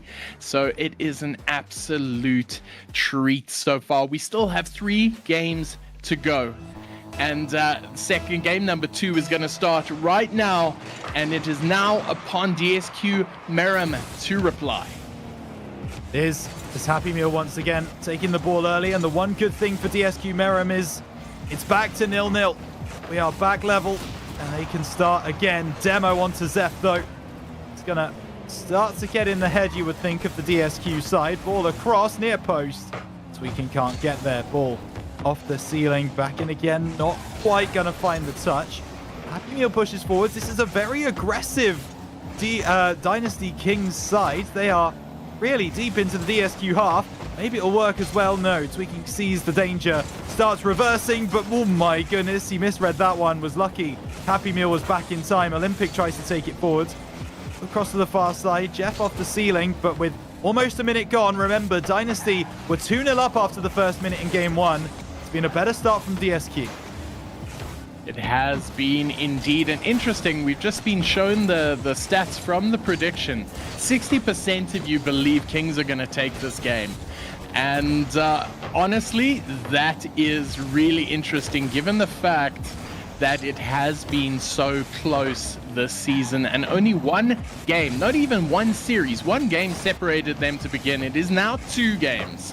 And shot coming off by Happy Meal hits the crossbar. That was intentional by the looks. Passes Tweaks, and Happy Meal couldn't get the touch, but the pressure and the intent is definitely showing by Dynasty Kings right now as they keep piling in shot and pass and cross. Happy Meal with the reset, couldn't get the touch though, and Jeff trying to get it out. It's a little bit awkward. Tweaks putting through the pass, but Zeph is all over it. Yeah, and Gold Ninja now looking for something for DSQ. That one might fall to him. He just misses wide. Did a second touch on target, and that one does not find its home as this one clears away. Happy Meal to Olympic. Tries to get it into the middle, but no one is up. And that's awkward in the back lines for Dynasty Kings, and those communications just about online.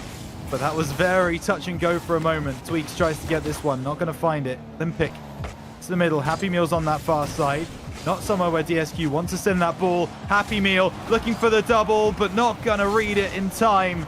Zeph will bring this one away for DSQ once more.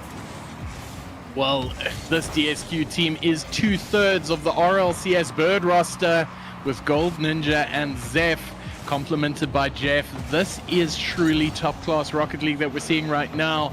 And now, after 3 minutes gone, we haven't seen a goal yet. I think Kings had scored 3 by this point in the first game. So whatever DSQ is doing, they're doing it well. They have nullified the Kings' attack so far in this game, but that doesn't mean they're going to give up just yet. Tweaks putting the shot in, and Happy Meal, all he needs to do is sink one, but he can't, and Jeff gets the clear. Yeah, clearance made as now Gold Ninja will leave that one for Zeph. Looks for the top corner, but it's heroically saved. Dynasty Kings once more. This one now starting to move forwards. Gold Ninja down to his teammate, back to Zeph. Will have a chance, waits on it. Gold Ninja back post, turns on it sharply, and DSQ Merrim have been able to nullify the Dynasty Kings side, and they now have a goal to show for it. 1-0 to DSQ. They are back.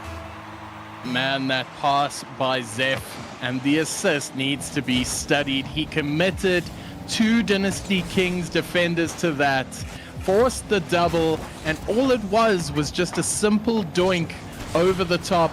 It looks far simpler than it was, and it's sometimes little acts like that that change a game completely, because everyone is trying to be as clinical as possible, keep their rotations tight, and in a game of small margins, that missed the goal by a small margin, as Jeff now, with a little bit of control, puts it into the corner, hoping for a favorable bounce.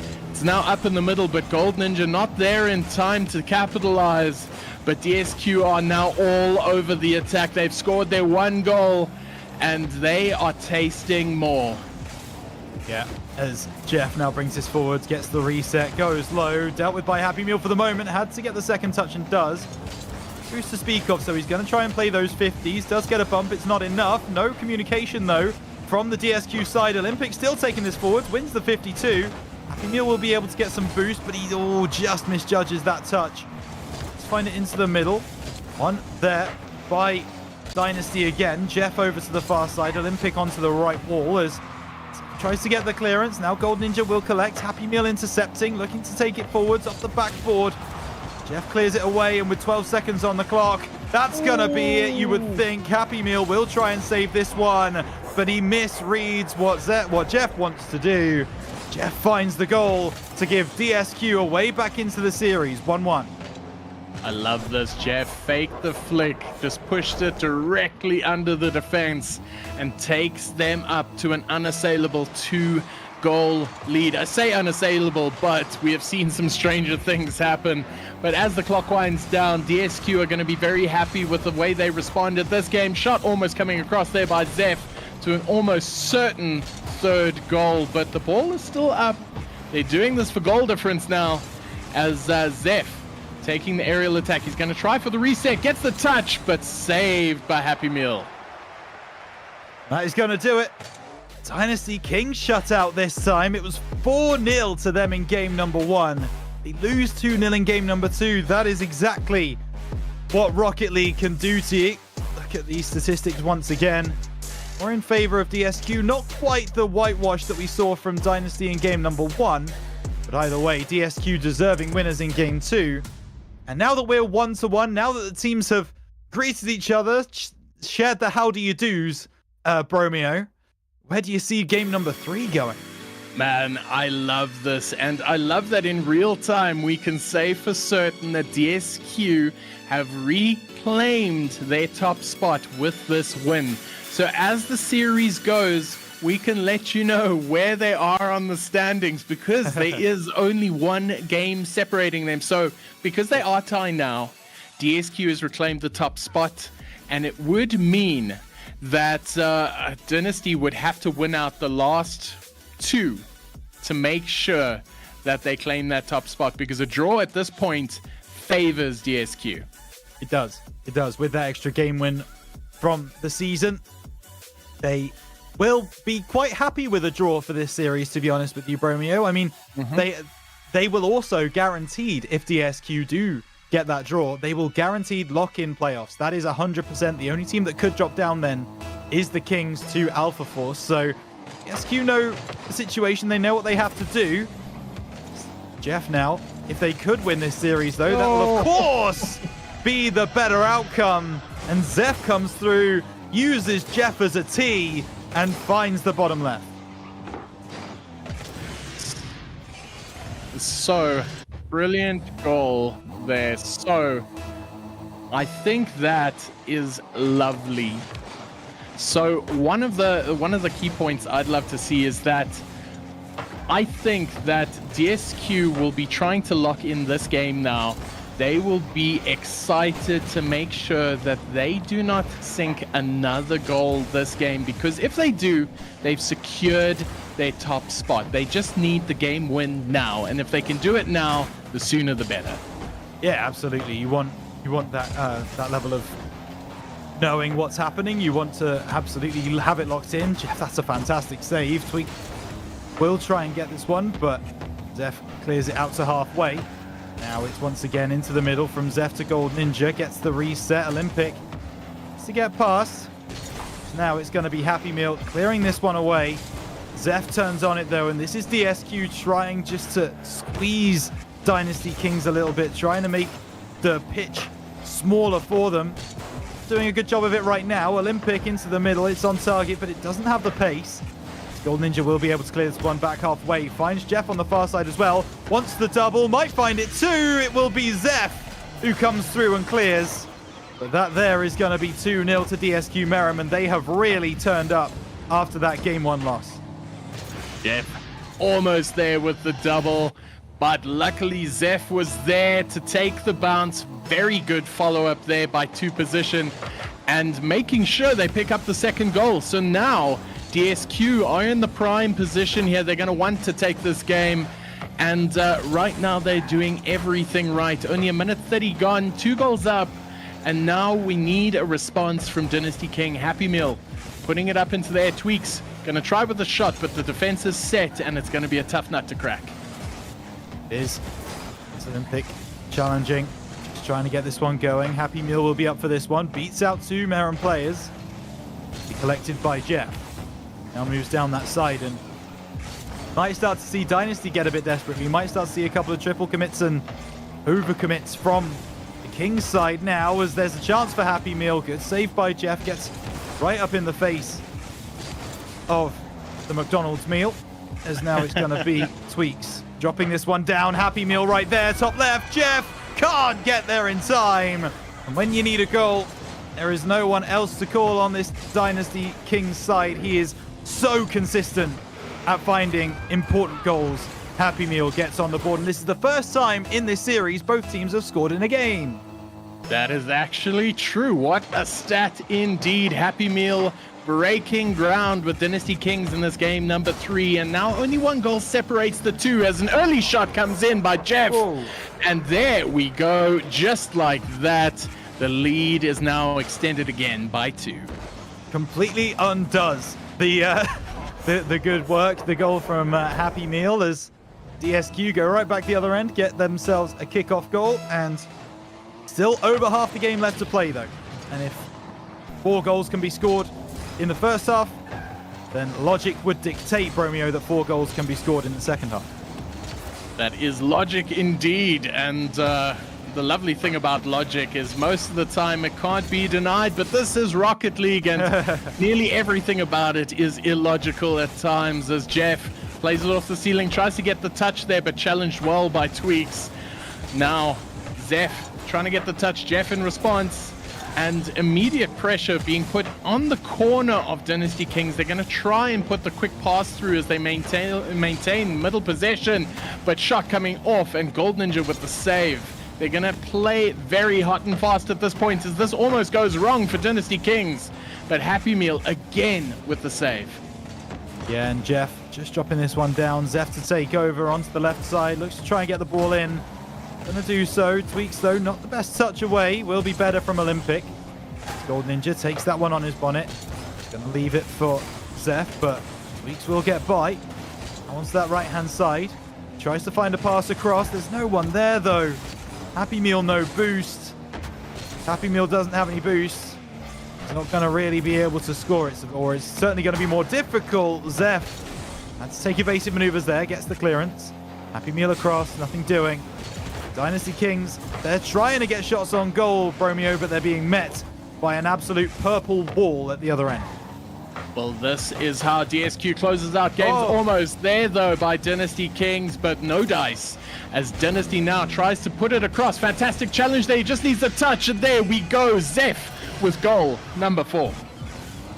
Yeah, and that is going to do it pretty much for this game 3.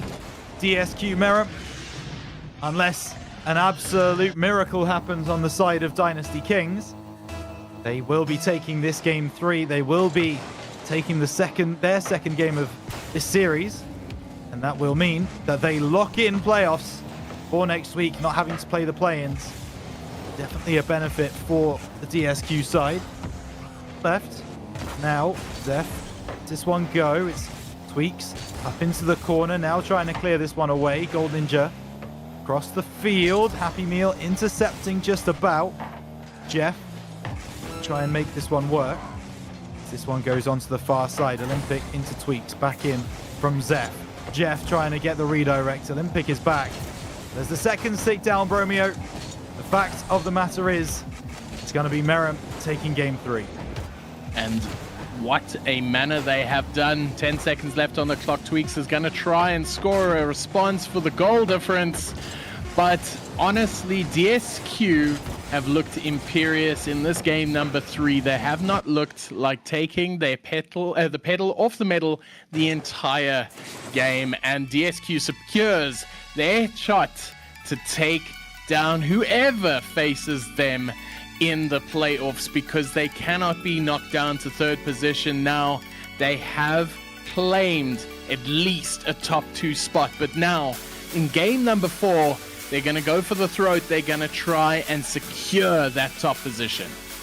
Yeah, they certainly are. And it would be secure if they were to win this game 4 that is coming up just shortly. There is still doubt at the moment, as they drew with Alpha Force earlier this season, and goal difference is very even between Alpha Force and Merrim, surprisingly. So if Alpha Force were to get a sweep in this final week, then they could still be on the same game wins as DSQ if they get the draw in this series. So Dynasty Kings, they could still play spoiler. However, Merrim will not be able to drop down any lower than 2nd, and it would actually be Kings who drop down into 3rd if this match were to go to a draw and Alpha Force were to sweep. So those are your permutations, Bromeo. Kings, they want the best chance. They want to make Alpha Force work for it. In order to do that, they're going to have to win this game 4. It looks like it indeed. And this is one of those things where Kings will want to get this game in now just to give themselves the best shot in staying in 2nd position, because, like it or not, neither side has known defeat this season. And with a draw, both of them can finish off league play undefeated. So there is still plenty to fight for Dynasty Kings, but DSQ are going to be on the receiving end immediately by Olympic, as it seems the script has been written, as Olympic with a lovely little double puts it underneath Gold Ninja and takes Dynasty up by 1. Only 20 Nice. seconds on the clock. Very, very nice shot from Olympic, captain of the Kings. Does come online in game 4, and that's another shot, this time from Happy Meal. It's going to go wide and high, but not by a lot, as this one goes up the sidewall, off the ceiling. Chance for Olympic to get a second. That pass is absolutely exquisite. Man, what a pass it was. And I just checked the log. I just checked the script. Nowhere does it say a game 4 Olympic brace. And this is coming out just like DSQ have been dominating game number 3. This game number 4 is looking like it's got Kings written all over it. We haven't even seen a minute played. 2 goals scored. And now immediate pressure again. Tweaks is trying to get the touch. Can't get there, but not out of danger yet. Shot through, and Happy Meal takes it to 3. This is exactly what happened in game number 1, if you'll remember. It was 4-0 to the Kings in the end. And they now lead 3 inside the first minute. DSQ Meram being swept off the field right now by this Dynasty Kings side. And a draw here would at least give them something to work with, something to hang on to as Alpha Force play later this week. Now the ball in field. Tweaks trying to get this one around the side, and all 3 DSQ Meram players in their own net. They're playing a little bit scared right now, I would suggest, as this one comes through. Good shot by Jeff, not going to find the goal. Will hit the post instead. Gold Ninja, though, still has possession, still has boost, and might have a goal. Not quite going to come, as DSQ, they stop playing scared, they start playing aggressive, and it starts working for them. And I see Gold Ninja demolishing the prolific Olympic. And that's always interesting to see, because I think Olympic leads the demo stats in the league. And when one gets put on him, you know it's always personal. So immediate pressure now. Shot coming down, but Gold Ninja pushes it across, and Tweaks getting the demo on the goal line means DSQ are down 1, and Happy Meal gets their 4th. Wow. Dynasty Kings making an example of DSQ at the last moment here. And I tell you what, this is going to do their goal difference a world of good if they can hold on to it. They are already, I believe, the best goal difference in the league. Yeah, plus 27. This is going to only improve it if they can make sure that back door stays closed, as Olympic moving around the side. Oh, Arid, by the way, switching in for Zeph. That's not something either of us picked up on, but is exactly what has happened. DSQ bringing in their captain for game number 4, and Bromeo, it's fair to say, hasn't worked out. Doesn't look like it just hang yet, but shut off. They have got 1 back. Look, they've still got 2.5 minutes to go, and as you say, logic dictates if 4 goals can be scored in the first, 4 goals can be scored in the second. So this is not done yet. And I've seen Zephyr in the chat supporting his teammates. Arid now coming through, trying to make the difference here. And Jeff with the shot off couldn't make it, and just out of jail like that. The Meram are going to continue applying pressure again and again. Yeah, I'm not sure supportive is the word I would use to describe Zeph's message in chat. But either way, he is here watching as Jeff on that left-hand side, looking to go around the world off that corner, back post, chance, Arid scores, and that is going to be a wonderful finish. And DSQ starting to get back into the game, starting to roll now. Olympic couldn't get across, and that is the 4-goal lead cut to 2 by DSQ. Zeph's support in chat being noticed by Arid, who did not take it lying down, putting in a goal and making sure that his teammates' supportive compliments are realized, as DSQ now picking up 2 unanswered goals. It was looking very ominous for DSQ, but they've pulled it back somewhat. Gold Ninja now very, very deep, waiting for some support, but the demos are now starting to fly. Can he get the double? Jeff with the save. It's now going to be Happy Meal down the left, tries to get this one across, and oh my goodness, Arid, the best position. That's now Tweaks. Get this one into a position where Kings can score again, because remember, they know they're the ones on the chopping block after this game now. That is locked in. So make it as difficult as possible for Alpha Force to unseat them as that second seed, or even the first seed. Tweaks into the middle. Will be pushed away. Gold Ninja off the sidewall. Jeff to clear. But Olympic is all the way back and booms it back down the field. Happy Meal drops it down. Looks for the run of Tweaks.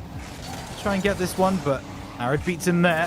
1 minute left on the clock. 2 goals the difference. Still doable for the DSQ Meram side, although a big clearance there by Tweaks. Ball onto the ceiling, and it should be cleared by Gold Ninja and Will. 45 seconds for potentially DSQ to give Dynasty Kings their only loss of the season, though it is looking more and more unlikely as the clock ticks down, Bromeo. I see Ender in chat asking who put points on the draw. That would be very interesting indeed, because only 1% of the chat vote went to the draw, which means somebody is taking home a hell of a lot of points. Happy Meal now trying to get the shot across, but stopped by Gold Ninja. 15 seconds left to go, and it looks like Kings are going to be taking this one. And it really does look like both teams now are going to finish off league play undefeated. And what a record that is. One team crazy enough, but 2 teams unbelievable. And it could be 3 by the end of the week should Alpha Force get a draw or beat Shadow Abyss. Either way, Meram and Kings will finish the season undefeated. There is Dynasty Kings winning game number 4 and locking in the tie for the series. And I have to say, I am very, very surprised more people did not go for the draw in this game. But honestly, that would be the smart money, and I you would think so, wouldn't you? I sort of wish I voted right now, because I could really use that t-shirt. But this is a draw, and to be honest, that's exactly how it should have ended. Let's have a quick look at the highlights here as we see some of the early goals and how we got to this point. There were some good ones, but most of them leading from a Happy Meal charge. And what a touch as he gets them in shot after shot. Love that one. Yeah, it's nice to see these highlights come through. I really like this added to our stream package. Gold Ninja, such an intelligent turn as well. Realizing that there's no defenders back, and that is something that you expect at this master tier. Their awareness of the field. Zeph coming through, and that's... He used Jeff as a tee. Didn't realize we were playing Golf Bromeo, but that one was a nice finish. It was indeed, and I'm really loving these highlights packages, and I think I don't know how we lived without them until now. And you're seeing these finishes, top class. Jeff having an absolute screamer of a game as he applied a lot of the pressure. Zeph often being in the number 2 spot to sink them. And overall, incredibly well played by both teams as you see another shot down underneath Gold Ninja. I think that was an Olympic goal. And just fantastic. You see Olympics brace here as he sneaks it past. That pass coming down was immaculate. Love to see it again. Yeah, and it's going to be Happy Meal again, capitalizing on DSQ defense. There you have it. There is your series MVP. It will be DSQ's Jeff. 3 goals from 11 shots. Not the important stat in front of you, though. It is that 7 saves. On defense, Jeff was a brick wall. Jeff was immense. 11 shots, 3 goals, not the worst, but we need to have a look at those saves. We need to see the assists and the demos. He was prime first man this evening and a well-deserved series MVP to Jeff. So let's have a quick look at our post-series stats. You see 2 wins for each. It is a draw. 9 goals to 8, incredibly close. 28 shots to 31. And even the boost stats are incredibly similar. Both of these teams deserve to be in the top spot. And having looked at it now post-series, this is the only way it should and could have ended. Yeah, absolutely. Looking at these stats, so even, so close as field domination and ball possession. It's going to be 52 and 51%. And we bring back in the host for the day. It will be Greybeard back in the booth, and that game had everything that you would want from a Master Tier Seed 1 and 2 series. So I'm not sure how this works. I mean, Kings were amazing in game 1. They were amazing in game 4. And then in the middle, just couldn't make anything happen. But a draw, given the stakes of this, place 1, place 2, it's probably the best result. And a DSQ do confirm themselves top of the table. They will end RSC Season 3 as the #1 franchise, the #1 team in the master tier. So very, very well played to them, but well fought from Dynasty Kings. And I think given it's a draw, no clear winner, but given the fact that they are finishing top of the table, I think we will have a chat with Arid from DSQ Miram and see how he feels about how the season has panned out. So Arid, it's been a good season for DSQ Miram. You guys finished top of the table. Yeah, I mean, I can't really complain. Decided to have a bit of fun at the end. You know, vibes were really good. Sang a bit of Katy Perry, all of us, karaoke before the game. And yeah, decided to do a bit of a victory lap at the end. So karaoke, is that like a legitimate thing? It doesn't sound like it comes out of a standard coaching manual. Nah, I think this game, yeah, some of the boys were worried that we might lose first place, but that's why I just try to keep the vibes high, you know. Sang, picked songs and just sang. And then what happened there with because Kings? I mean, coming out game 1, I thought Kings were gonna take the series comfortably. So game 1 and 4, they're all over it. But in the middle, you guys, Kings struggled to find a net. Yeah, I mean, notoriously, we've always struggled with our game 1s. Like every stream, I think we've lost game 1, which is kind of weird. But then once we like learn how the opponents play and like how to adapt to them really well, then yeah, we're able to beat them. Well, not beat, tie this time. So next up is playoffs. You're guaranteed there. You go straight through the playoffs. So you've got a semi-final and a final. And it's always a big challenge for teams like yourselves who have dominated all season long. And then it could all come crumbling down with one bad series. So I don't know if is there going to be a meetup, a gathering, a strategy discussion? I mean, talking to Happy Meal, you know, some of the master tier, they kind of show up and just play. But I don't know if you'll approach the playoffs with a bit more strategically. Again, I think we're just mainly going to go off like vibes in a way, because as you know, Def, Gold Ninja, we're in a VC with them all day, you know, we talk. I don't think we're going to have a strategic approach. I mean, I don't think we're going to do scrims, because when we ask for scrims, other master teams just say they don't want to and can't. And then for Zef and Jeff have been together for a really long time and like really close, so yeah. Okay. So you're feeling good. How would, on a scale of 1 to 10, how confident are you that you close out the season like you have been all during league play? I'd say about an 8 or a 9. I wouldn't say we had a 10 yet, because you know, during playoffs you can't really draw, so there has to be a winner. So we might end up losing there, but the way we're playing and like, as I said, like the energy in the VC and everything like that is really good, so I can't complain. Excellent stuff. Well, congratulations. Banger of a season. Good luck next Thursday for playoffs. And maybe, just maybe, we get to interview you again. But until then, Arid, good luck and see you soon. Thank you. Goodbye. All right, there we go. That is Series 2 done and dusted. 2 down, 2 to go, and we've had some shenanigans with the caster roster.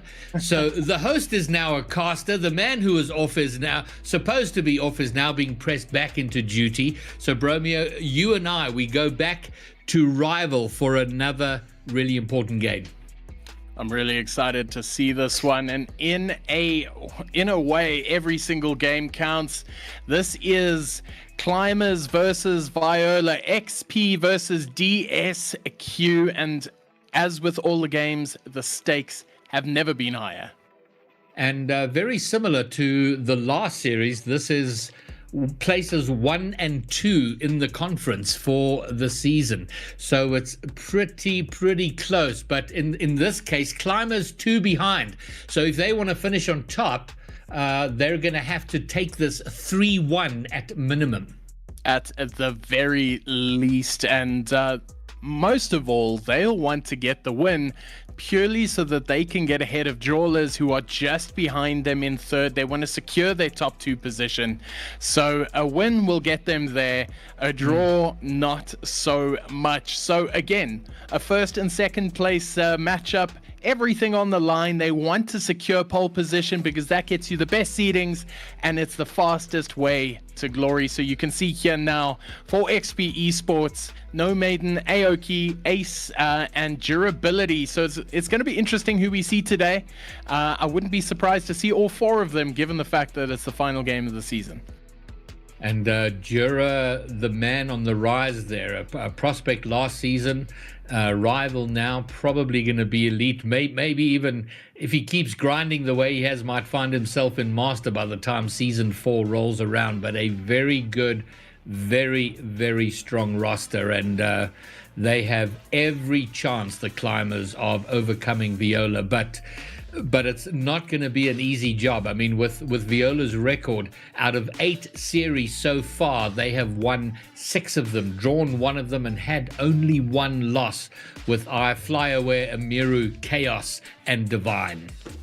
Well, that's a 72% win rate, up from the 66% from XP. So this is going to be another game of very fine margins. It's not as though in the Masters division it was who could knock in the defeat, because neither of those teams have been defeated this season, and they will remain so. In here right now in this Rivals League, both teams have lost. XP have lost twice, I think. But that just comes to show how tight this league has been so far this season in Rival Division. So this is going to be a clash of the Titans. It's amazing that 1 and 2 have left it for the last game of the season. I love to see it. So right here, right now, only one team can take it away. And let's find out who it is. Are you brave enough for a prediction, Bromeo? Oh, I'm not brave enough for a prediction, but I am a romantic, and I'm rooting for Climbers to take this one through because they have the most to lose from this game. But immediately, straight off, we're seeing some immediate pressure by Viola. And I don't want that to be a common theme for this game because, oh, there we go, almost there. But Climbers need to make a statement early, so let's hope they do. Well, they almost did make that statement, but it is cleared away, and the first 30 seconds pass without any major incident. But it is the Climbers on pressure, but they're doing their best to undo that pressure with a couple of attacking whiffs, which nearly puts them in an awkward position. They survive for now. Viola, for the first time, able to turn things around and get a bit of possession themselves. But not for long, as the Climbers send it long, and will have another opportunity, but they're going to have to save now, and the save is completed. Amiru going for the dunk. They're not quite getting it.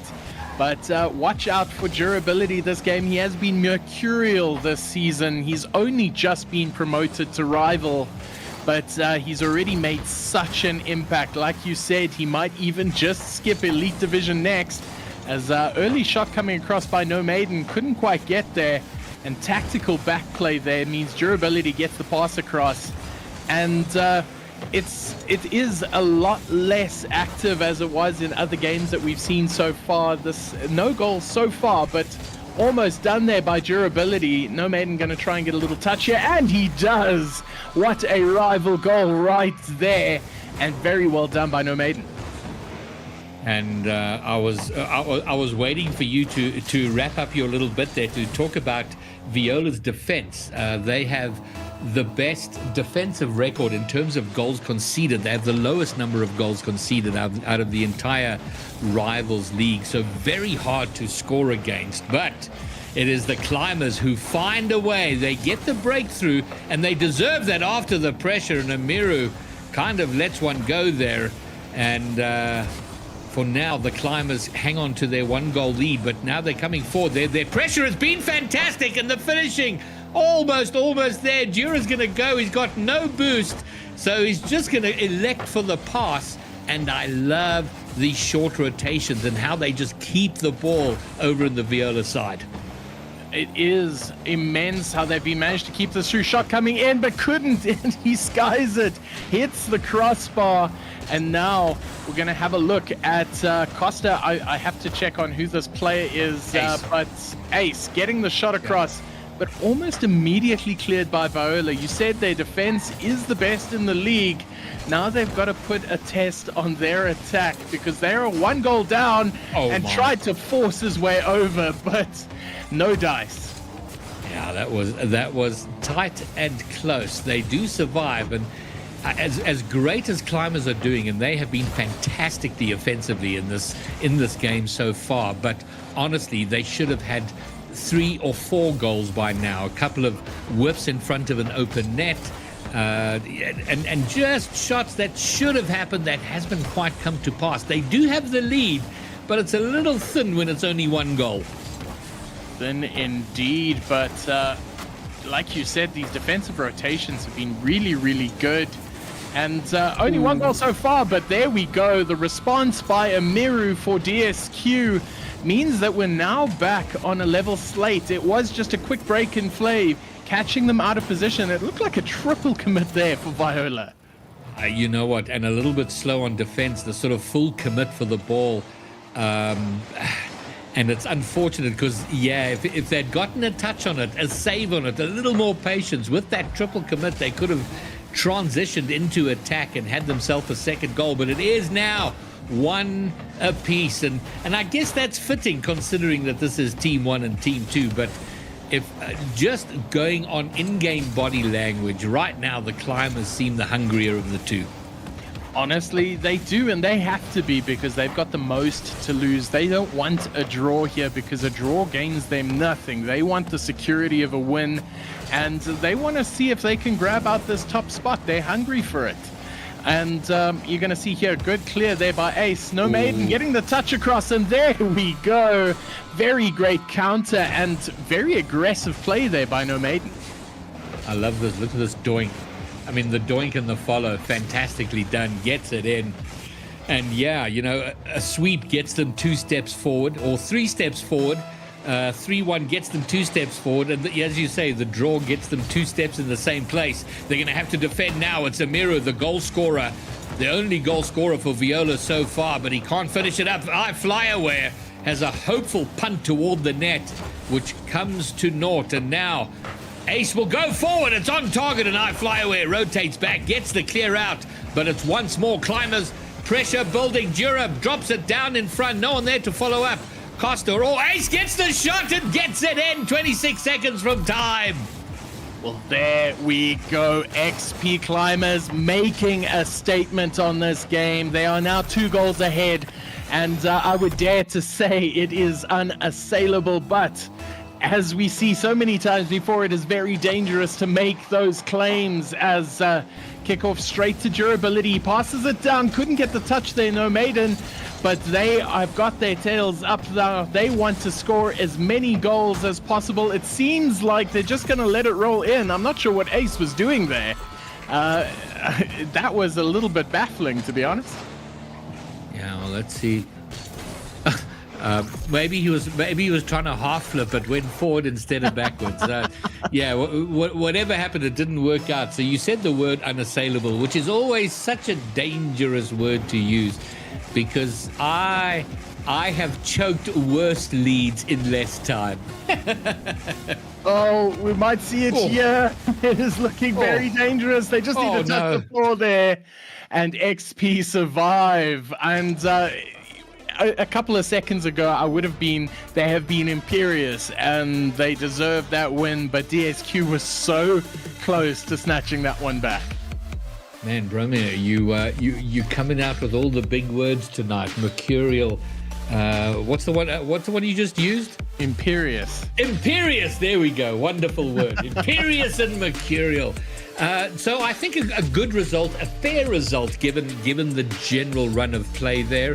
XP were more on attack. They were the more threatening looking team. DSQ for long periods defending fantastically. I mean, they up until tonight have conceded only 40 goals the whole season. So what's that, sort of 8-9% of more that they conceded just in that one game. But given how good this DSQ team have been all season, Climbers should not be resting on their laurels.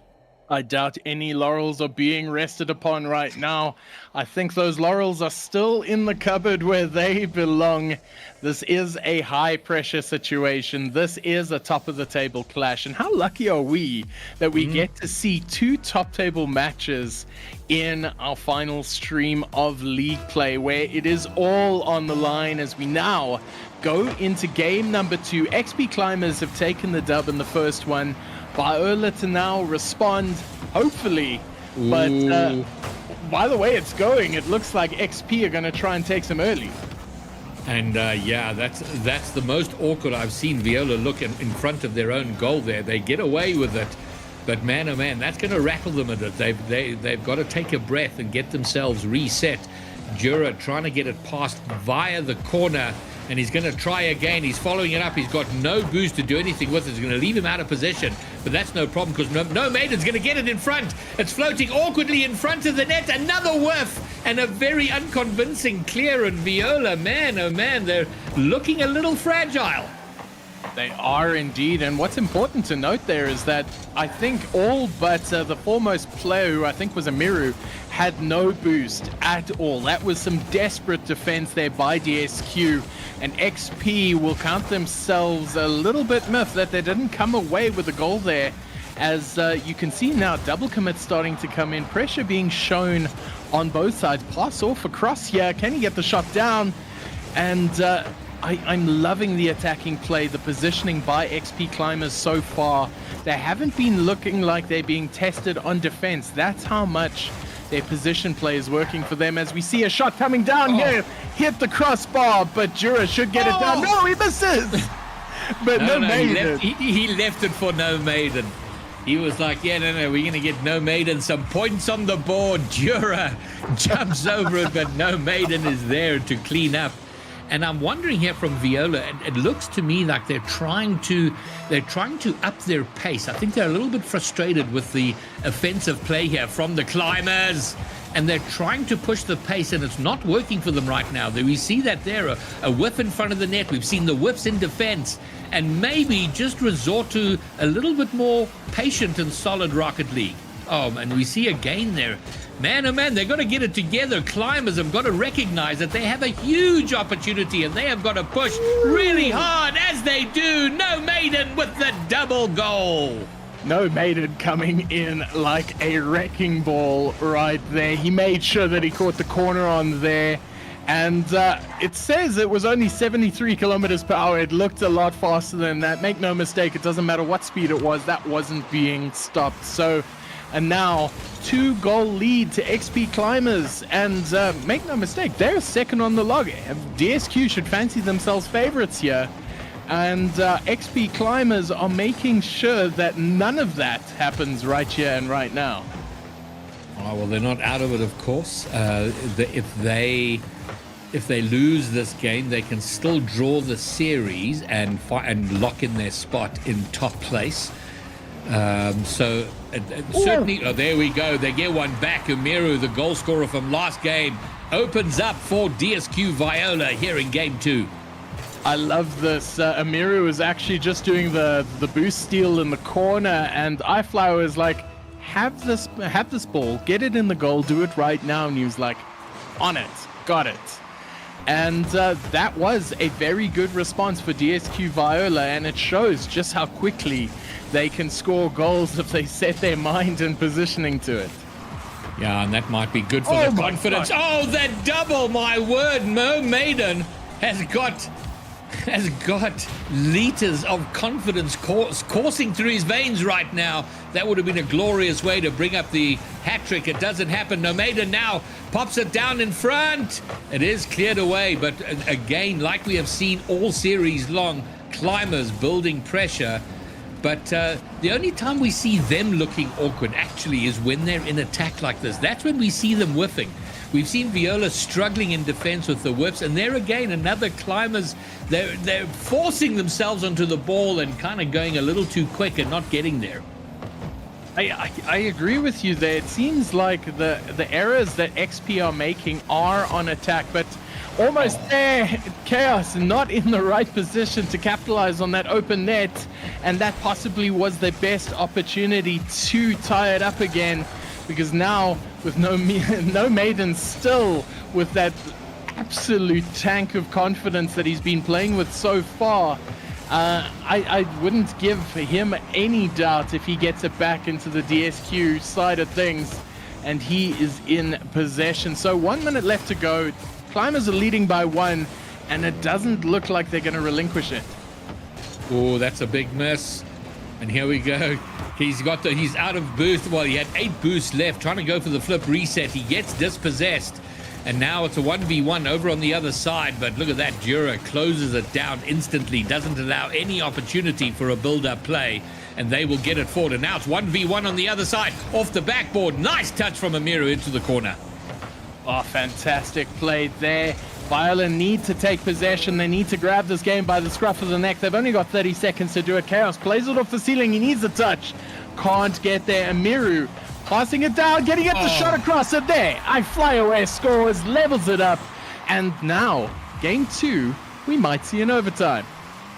And I'll tell you this now. If Viola, this is my prediction, if Viola get it together, considering the pressure they've been under, if they can take this game, because it will be a steal. If they take it from here, it will be they have pipped it, and that's going to be in. Surely, no, it's saved. But if they do win this game, I think they take the series 3-1.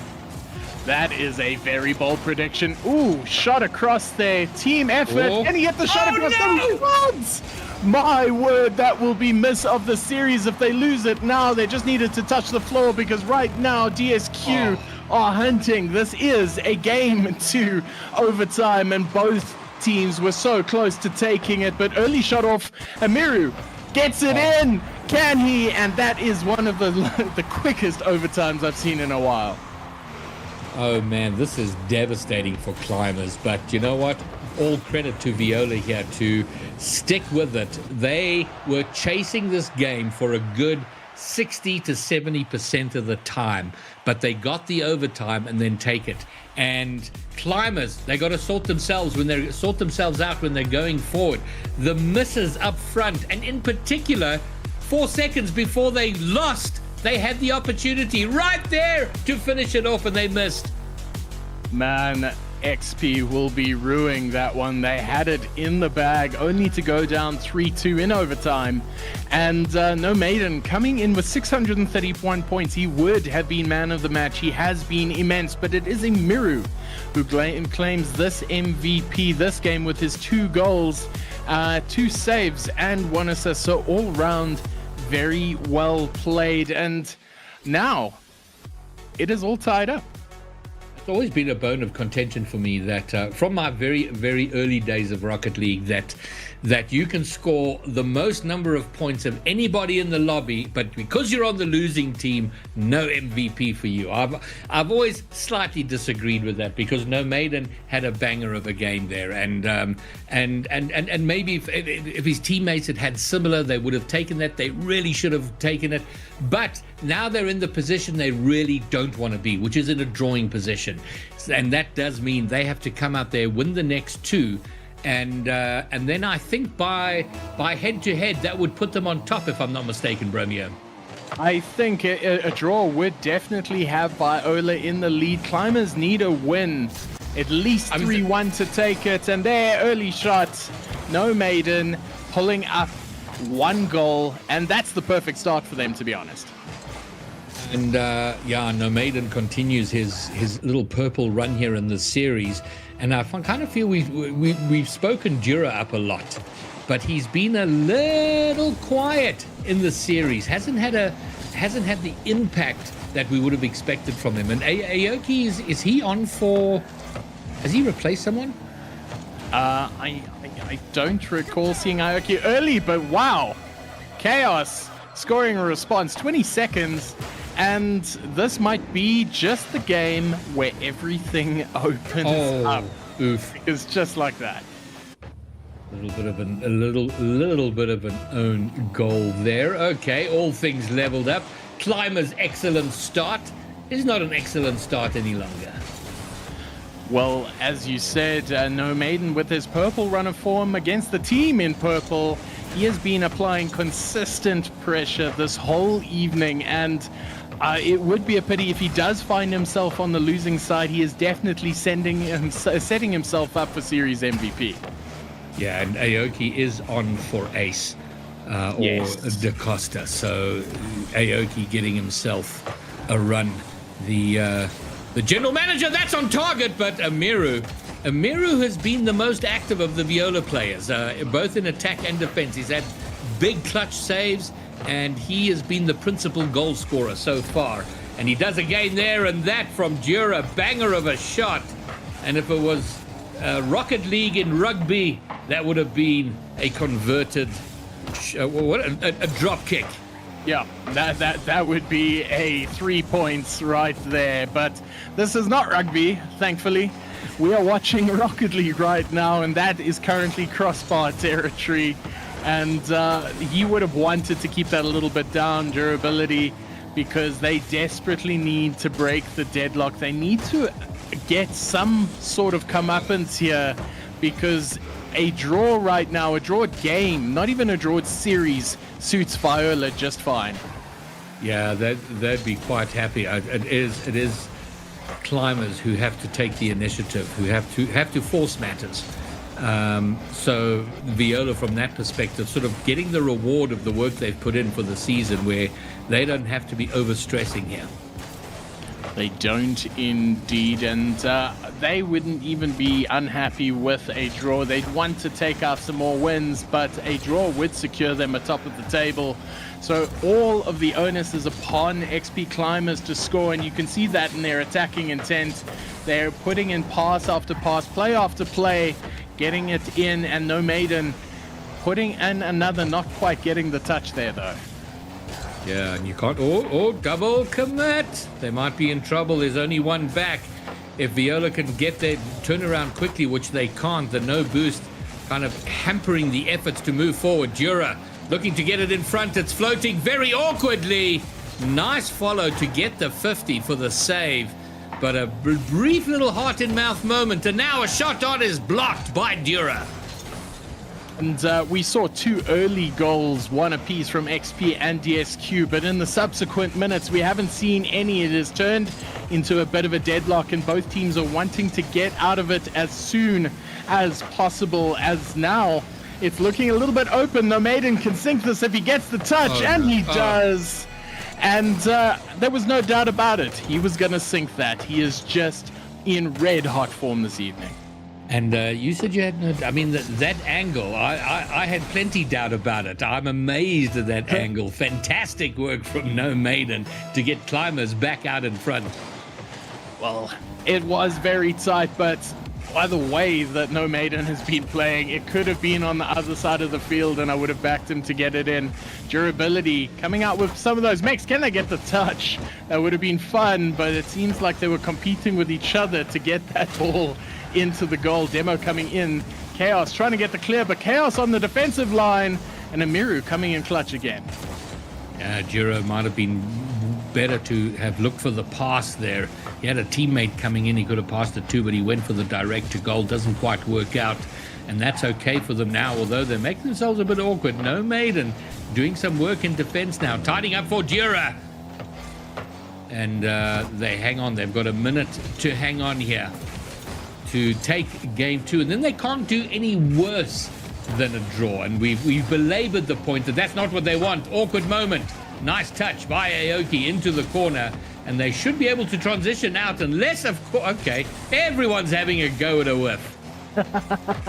NaVeDs now putting the pass across. Can they get the touch in? Yes, he can. And durability opens up the checkbook and says, yes, please. NaVeDs now contributing in assists, but all round lovely positioning by XP, and they are certainly asserting their dominance on this game number 3. Good to see Dura. I think, if I'm not mistaken, I believe that's his first goal of the series. So finally gets himself on the scoreboard, and if that wakes him up, it could be danger time for Viola. Now, awkwardly in front of the net. No one from Climbers though to press the issue at all. And now they've got to defend, and they've only got to defend for 15 seconds. They should have game 3 in hand and take us to game 4 in a position where they could take game 4, which would put them at number 1. I think that is their best case scenario. They've done enough to win this game number 3. It is just one final game that separates them between DSQ and top of the log. And it is a very fine line. That is 5 minutes of hell that they've got to put themselves through. But NoMaiden finally getting the recognition, getting MVP for game number 3 with 2 goals and an assist and 100% shooting right there. And he makes MVP in this game with 200 points less than he made in the last game. Such are the vagaries of Rocket League. It's up and down. It's wild and crazy. Sometimes you have your best day and still come out last. And some days you feel like you're hanging by a thread. Yet you are the best team on the field. And so XP, they can't lose from here. The worst case is a draw. Viola, though, and keep in mind, it's not, there is a broader battle on the go here. There is the franchise title, and DSQ and Dynasty racing for that top position. And every loss, every win is significant in that race. So they're not just playing for themselves and number 1 in rival, it's also the franchise that they want to make sure moves ahead and solidifies themselves in their first position. That is completely right, because this is fought on multiple levels, but right here, right now, the only level they're fighting on is the playing field right now, as NoMaiden tries to open the book again and get an early goal, but it looks like DSQ are going to get out of jail here early, as Amiru taking possession. Demo there by Amiru, and I just love the way this XP side is playing. They're playing full of confidence and aggression, and led by that talismanic NoMaiden right now. Yeah, and they've got to be feeling the more confident of the two teams. But to use a word you've already used tonight, Rocket League can be mercurial, and things change on a dime. There's been a massive demo in front if they can make something happen. But Amiru, who's been, again, the most active player for Viola, is there to make sure it doesn't come to anything dangerous. Great read and great clear around the corner. And stuck in the corner there yet. This is a good opportunity for DSQ. Chaos is going to try and catch it and take it up the side, but dunked there by Durability to thwart that attack before it even begun.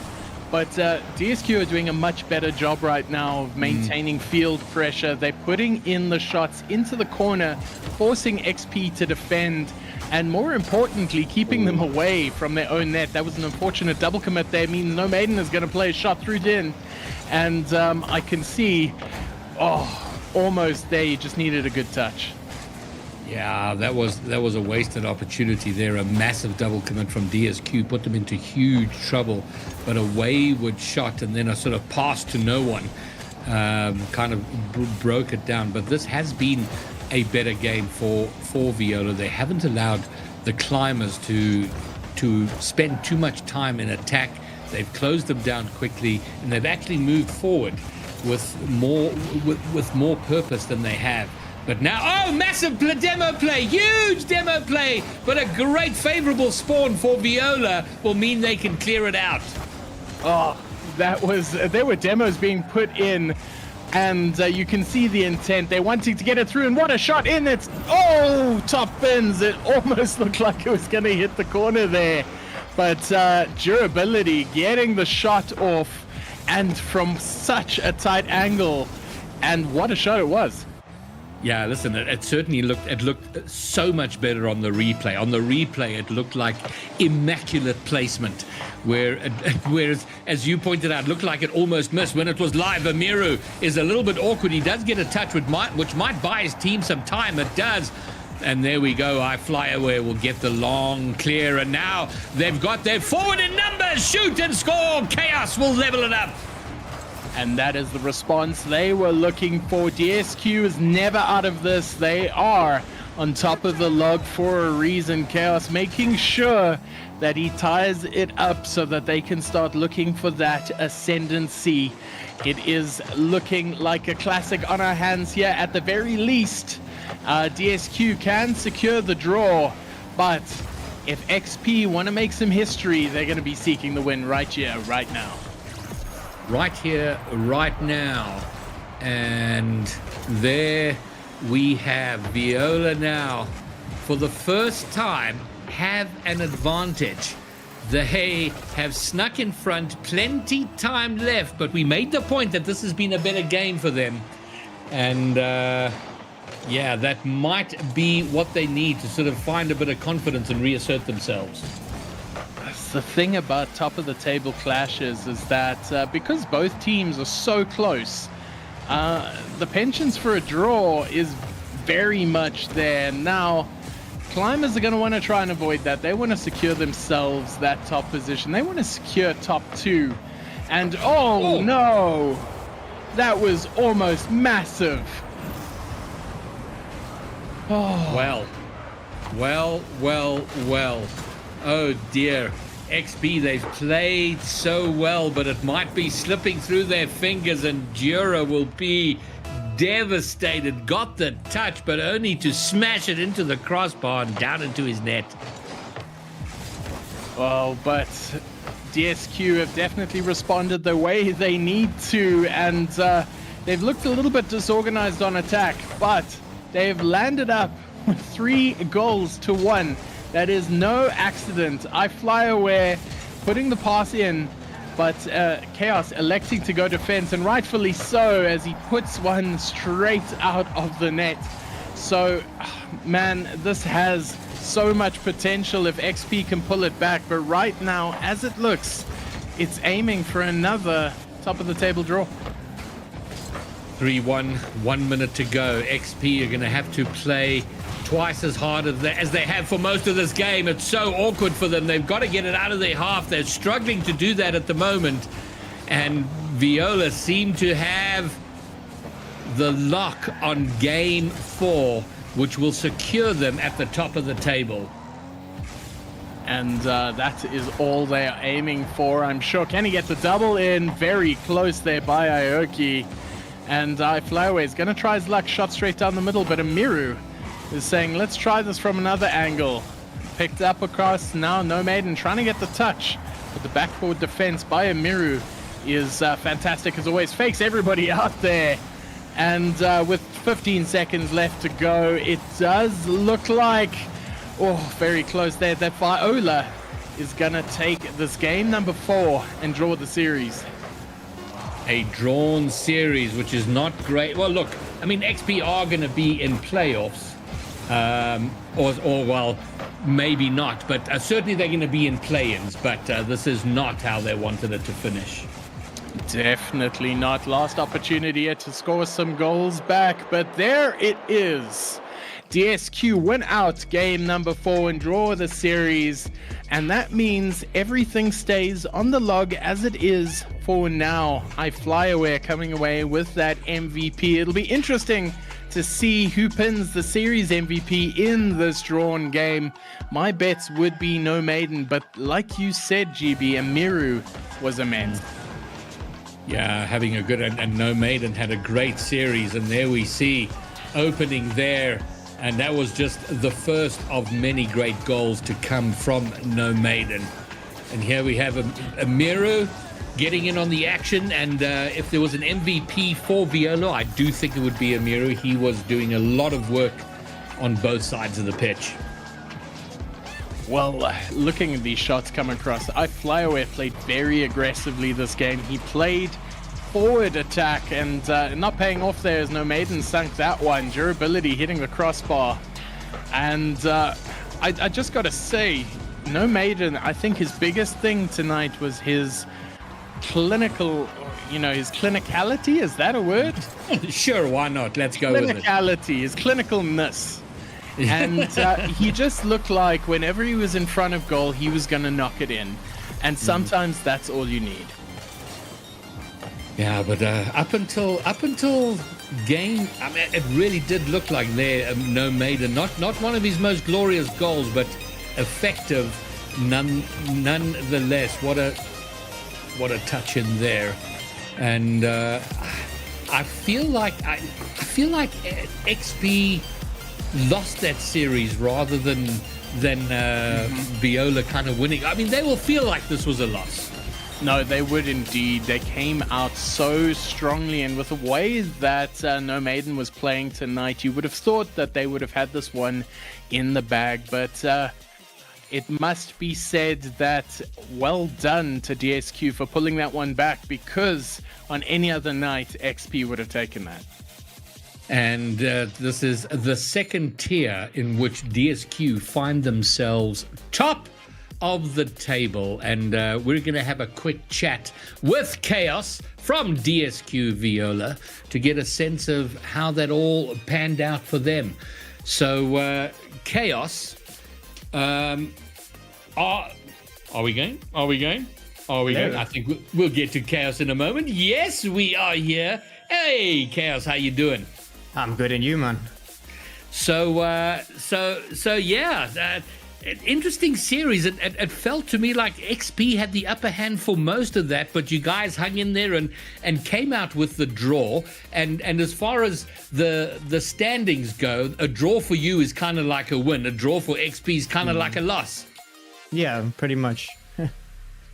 And what has been, I don't know if you has there been a key thing for you guys, because you've performed very well over the course of the season, finishing top of the log. Has there been one or two things that you believe have kept you guys there?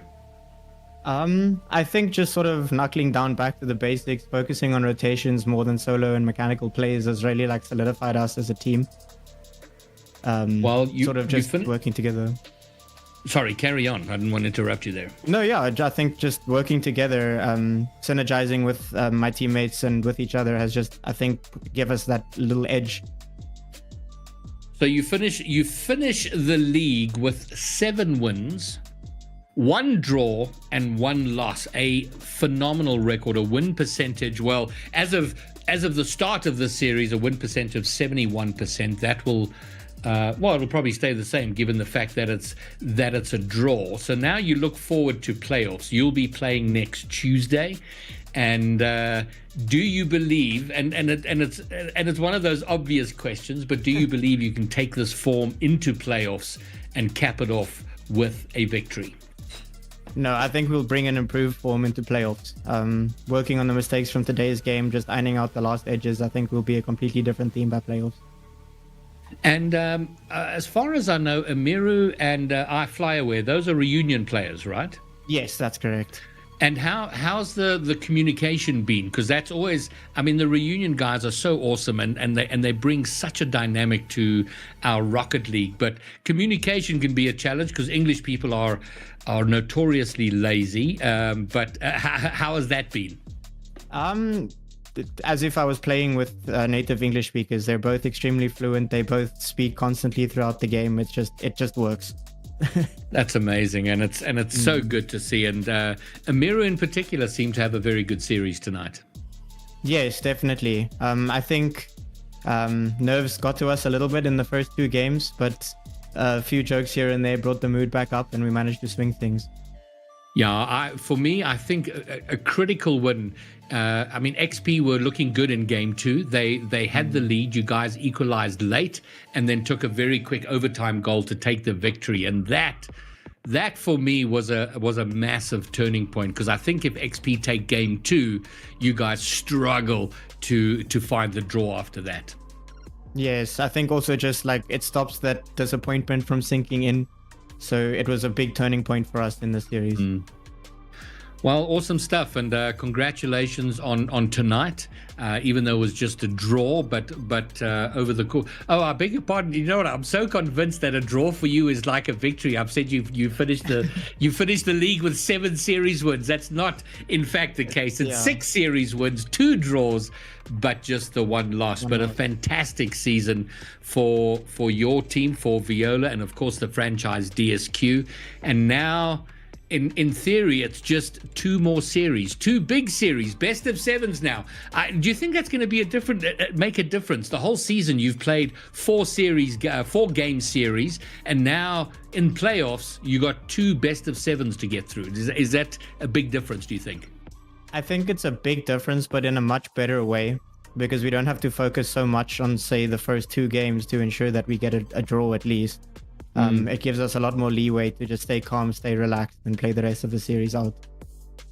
All right. Well, Chaos, congratulations. It's been a pleasure having you on, and good luck in the playoffs next Wednesday. Thank you very much, GB. Cheers, man. Cool. Cheers. All right. Always. Hey, look, it's Rhino. Who saw that coming? Hello, Rhino. Hello. Good to have you back, and very cool to have a new face on the stream for the first time. Chaos from DSQ. I find it enormously satisfying to kind of put faces to all the names. Yeah, and I thought he spoke very, very well as well. A very good interview from Chaos, talking very sensibly, and that's going to shut down our 3rd series of the night, which means by my maths, Greybid, there's only 1 more left. There is only 1 more left, and the only thing you and I have to work out is which one of us is going to be the hype person, because I feel this could get out. I feel like this could get out of control really quickly. I say we let the chaos happen. I say we just let the hype happen for this brilliant game between Dynasty Queens and UnitOx Montbéliard. As we have a look at this season standings here in Elite, you can see Queens at number 6, Montbéliard at number 8. Unfortunately, Montbéliard are already not going to be making it through to the play-ins. Queens are not locked, though. They need to win this game 3-1 to shut out the Rawlers, and then they will have confirmation that they will be seen next week. But Greybeard, it's going to be a tough test against the UnitOx side, who are growing each week. Yeah, look, I mean, Queens have their fate in their hands. If they go out there and sweep, well, then they're sitting pretty. But I think there's 3-1, but other results have to go one way or the other. There's a bit of mathematical chaos that is to happen here. But of course, I'll be rooting for Dynasty in the most impartial way I possibly can. And there is the Dynasty roster: Chase, Rabbit, Tim Tam, and Falcon. Yeah, good, very good Dynasty side. As we look ahead, 3-4-1, only lost 1 series all season. That will stand them in very good stead moving into next week if they were to make it. Though I have just checked in chat, Greybeard, and the official Unity Twitch channel has said casters in for a surprise. So I don't know what that means, Greybeard, if I'm being honest. Listen, it could mean anything from Montbéliard don't show up to an absolute chaos and they sweep it the other way around. So we'll see how it pans out. But then over on the other side, on the UnitOx side, Montbéliard, Mexi, Sponsor Bubusz, Hecky Gaming, and Lil Moose. Now, Lil Moose is a high school coach, and Mexi and Sponsor Bubusz are high school players. And in fact, they faced off in the high school championships grand final just over a month ago. But they come out here tonight as teammates to wave the flag for UnitOx. Yeah, and they need to wave it pretty damn hard right now, Greybeard, because UnitOx have not had the best season. 2-0-6. As you see at the bottom, 10 wins, 22 losses, and the second worst goal difference in the league, -37. So they're coming in here with a point to prove. They want to make it very, very clear that they weren't here to just make up the numbers. They want to upset Dynasty Queens tonight. They want to get that Game 9 victory and maybe just cause a little bit of chaos going into the deciders for the play-ins. And I think they've got a very good chance of doing that. Absolutely. Let's go and spoil the party. Let's go and make it unpleasant and uncomfortable for everybody else. And while we make a point, but every game I'm an eternal sweat in Rocket League. It doesn't matter the circumstance. I sweat everything, even casuals. I'm sweating. So that's what I'd like to see from Montbéliard, and hopefully, Unity. I hope we do get to see a surprise. I want to see a close series. As much as I'd love for my own franchise to do very well here, I'm a fan of Rocket League first. Yes, sir. Absolutely. We have seen some fantastic series tonight, and this will be no different. I imagine UnitOX are going to put their best foot forwards. Dynasty Queens will also be trying to secure that play-in spot. Could be fireworks the 2 days after Bonfire Night. Actually, that doesn't mean anything to you, South. No, it does. We do, Guy Fawkes. So we take any excuse to set off fireworks. Don't you worry about that. and they say English culture stole a load of stuff. As we start moving forwards with Chase, I send this one into the far corner. Dynasty Queens taking on UnitOX. Montbéliard first goal, maybe no. Wabbit does go wide. This one's going to be cleared by Mexi. Clever rabbit was a wide rabbit. Oh my word. That was a fantastic flip reset. It just gets repelled at the last moment, but a positive start here from Montbéliard. Certainly is, and I think this is the player they were talking about, VuDu. Not seen him before, didn't see him in the roster section, maybe a free agent pickup. That's VuDu. I'm sure that's VuDu, isn't it? Must be. No, VuDu. He's calling himself, but that's VuDu, the Unity GM. Oh, that's the surprise. Unity GM, that's the surprise. There you go. I'm slow, but I get there eventually. VuDu out on the pitch.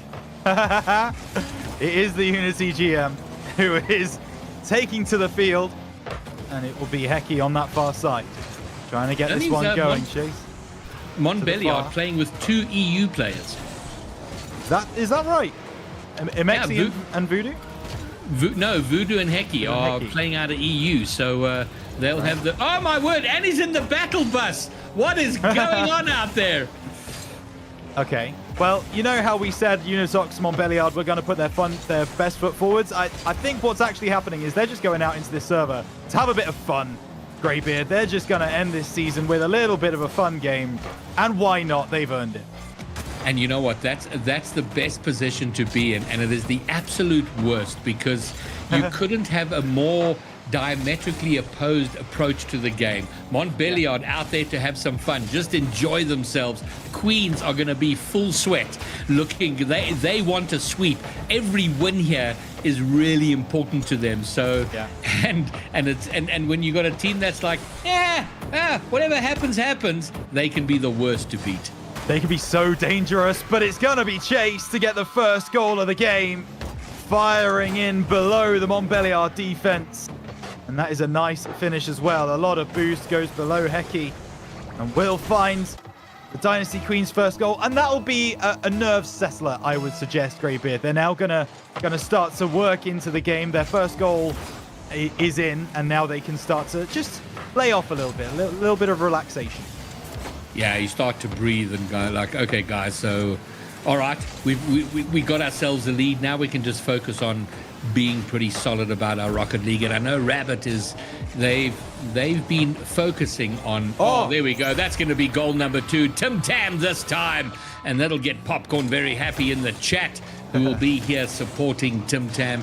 But they've been focusing a lot of Queens on just doing the basics, like not chasing boost when it's going to put you out of position, just being solid, rotating back, focusing on communication. And now that they got the 2-goal lead, they can really just hammer it home with solid Rocket League, especially if this goes in. But Battle Bus will be there first. Oh, it's a gorgeous car as VuDu now on the left-hand side, cleared away by Tim Tam. Also, oh, hang on, that's an interesting pinch. Chase has to get across and will. I think this is true, that this is the first game this evening where we have not seen a single captain take to the field. We may have a GM. Do not have captains. Lil Moose and Sfaulcon, neither on the field. And I think that is for the first time tonight. So for the first time this stream, no captains on the field. GM, but hang on a moment. A goal back from Montbéliard, and it will be a Mexi finding the finish. Yeah, but thanks to this demo play here, the battle bus absolutely causing havoc, and it was a Mexi. And I'm pretty sure for the first time this season, I don't think, have we ever seen a GM and a GM on the pitch? Oh, good question. With VuDu and Hecky. It's like it's a management takeover. Certainly is, and not the kinds that means you lose your job at the end of it. As it's now going to be Chase moving forwards. Challenged immediately by Hecky on the right-hand side, picked up by Rabbit, who now will try and challenge. Does get that clearance. 1 minute 20 left in game number 1. Dynasty Queens currently 2-1 up. That's a lead from Rabbit. Not going to find anything. Chase gets an interception, and if they can keep this ball in this half for another minute, then Queens will have taken their first step towards locking in play-ins. But Montbéliard, you know, they're going to try and break this vice grip that the Queens have on the game at the moment. Yeah, and it would be, you feel this game 1 win is really, really important for the Queens. I think it sets them back terribly if they lose here, whereas Montbéliard, they're not going to stress too much about it. And Queens have set themselves up for it. They've just got to see out the last 40 seconds. Oh, no! Oh! It was almost an own goal saved by the Queens. Oh, what a calamitous series of events. And that can be one of the reasons you do not want to just go in and play for a bit of fun. Finish from Chase, bottom right-hand corner. No signs of an own goal with that one. That is just a wonderful shot positioning. Sees where VuDu is, knows to put it in that bottom right corner, and the aquarium fills the goal for the third for the Queens and what should be a game 1 victory. Yeah, goal number 3. That should put the kibosh on it for Dynasty Queens in this opening game. And, okay. So just in case the kibosh was not there, Tim Tam will get his second. Yeah, a nice one from Tim Tam as well. So just taking it off the bonnet of Chase and being able to finish low. And is that a team hat trick? Chase, Tim Tam and Rabbit? Ooh, I don't know if Rabbit scored. No, Rabbit. I'm pretty sure Rabbit scored. Well, we're going to see a score. We're going to see a scoreboard pretty soon, one way or the other. So with a 3-goal lead and 6 seconds to go, Queens will indeed do what they set out to do. Take game 1, and why not make it a 5-1? Sort of pad up that goal difference a little bit as well while they're about it. Very, very important. And I have realized that is Tim Tam's hat trick. Chase has got 2, so Rabbit has not scored in this game 1. It is not a team hat trick, sadly, but 5-1 to the Queens is going to do wonders, as you say, for their... Hang on a moment. Surely not. That one does drop. A cheeky kickoff attempt from the Queens will result in nothing, and Dynasty do take game number 1 in a 5-1 fashion. UnitOX Montbéliard not taking things too seriously, just playing for a bit of fun, whereas Dynasty Kings, they still desperately need this victory, this series win, and you can see right there on the stats, they are working hard to get it. Yeah, they're definitely the hungrier of the two, because they have to be. So much more on the line for them, and that was a very convincing win in the end. It was fairly even for a long period during the middle of that game, but a fantastic finish, fantastic last 90 seconds or so. 5-1, a good, solid, comfortable win for the Queens.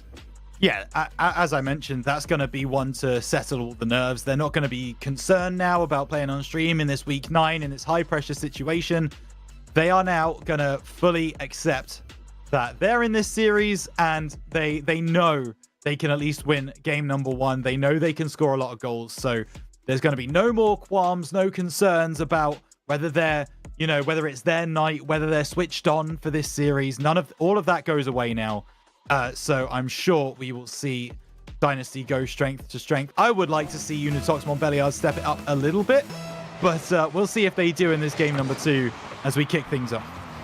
And it's a little rough for the Queens, because even if they sweep here, it'll only put them tie with Delta Force, who's ahead of them, and Delta Force still have to play. So Queens will want to sweep here, and then hope that the Rawlers will sweep Delta Force? Not quite, because the Queens are currently in 6th, right? So that they would have to fight Delta Force for 5th. 6th place still gets into the play-ins. So Fair enough. They don't have to go up. They just have to not go down, and they'll be in. That's fair. That's fair. We don't have to go up, but we can't go down. Exactly. All right. Well, the opening 45 doesn't see any action, and nearly Rabbit looking for the demo play, but it's going to result in a goal. Tim Tam will open game 2 the way he closed out game 1. And that is a wonderful finish as well. Defense dealt with by Rabbit, and that will be Dynasty Queens taking the lead 1-0 in the first minute of play in game number 2. Start looking at who will be the next goal scorer, because if UnitOX are able to get something here, there is still a chance to talk about this game number 2 as a contest. Rabbit across, cleared away for the by Amexi. Chance for VuDu now to find a pass inside. Hecky gets up, pushes it into the corner, the safest place for the ball to be if you're of the UnitOX persuasion, as this one goes back into the middle. 3 minutes 40 left. Queens pretty confident about just keeping this ball in Unity's half. Man, they are struggling. They just can't get it out. And Amexi there tries, but between a demo and dispossession, and now finally they get it. Oh, it's over the halfway line and over. Oh, they've done it. Into the Queen's half, and now the demo is going to bring it down. That's heading towards an open net. Chases up. He doubles it, puts it wide, and it's cleared.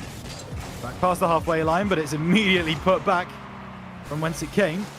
Tim Tam drops this one down. Chase has gone back for boost. Oh, he needs to be very careful about that one. Good save by Chase. And Dynasty Queens cannot drop their guard for even a second in this game, because otherwise it could get out of hand.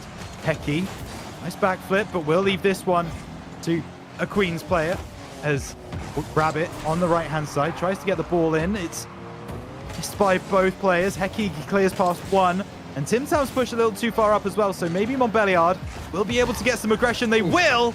It is saved, and the second shot should be saved as well. Not enough power in that shot, but a good attack, a good aggression from Montbéliard.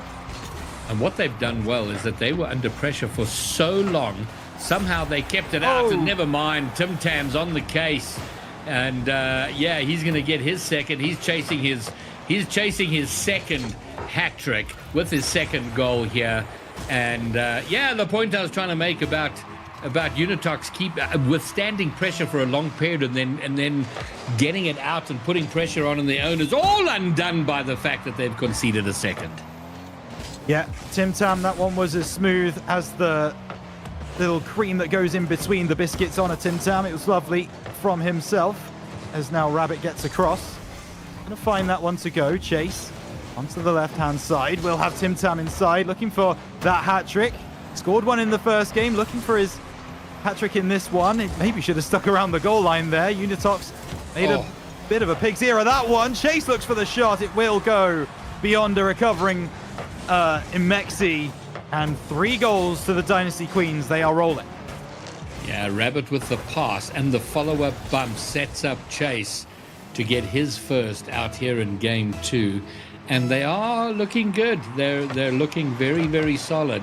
And doing their cause the world of good, and let's remind ourselves of the fact that it's not just the league battle in the elite tier. Dynasty is also chasing DSQ down for top franchise, and I think 5 or so games behind. So they will want to close up as much of that as possible.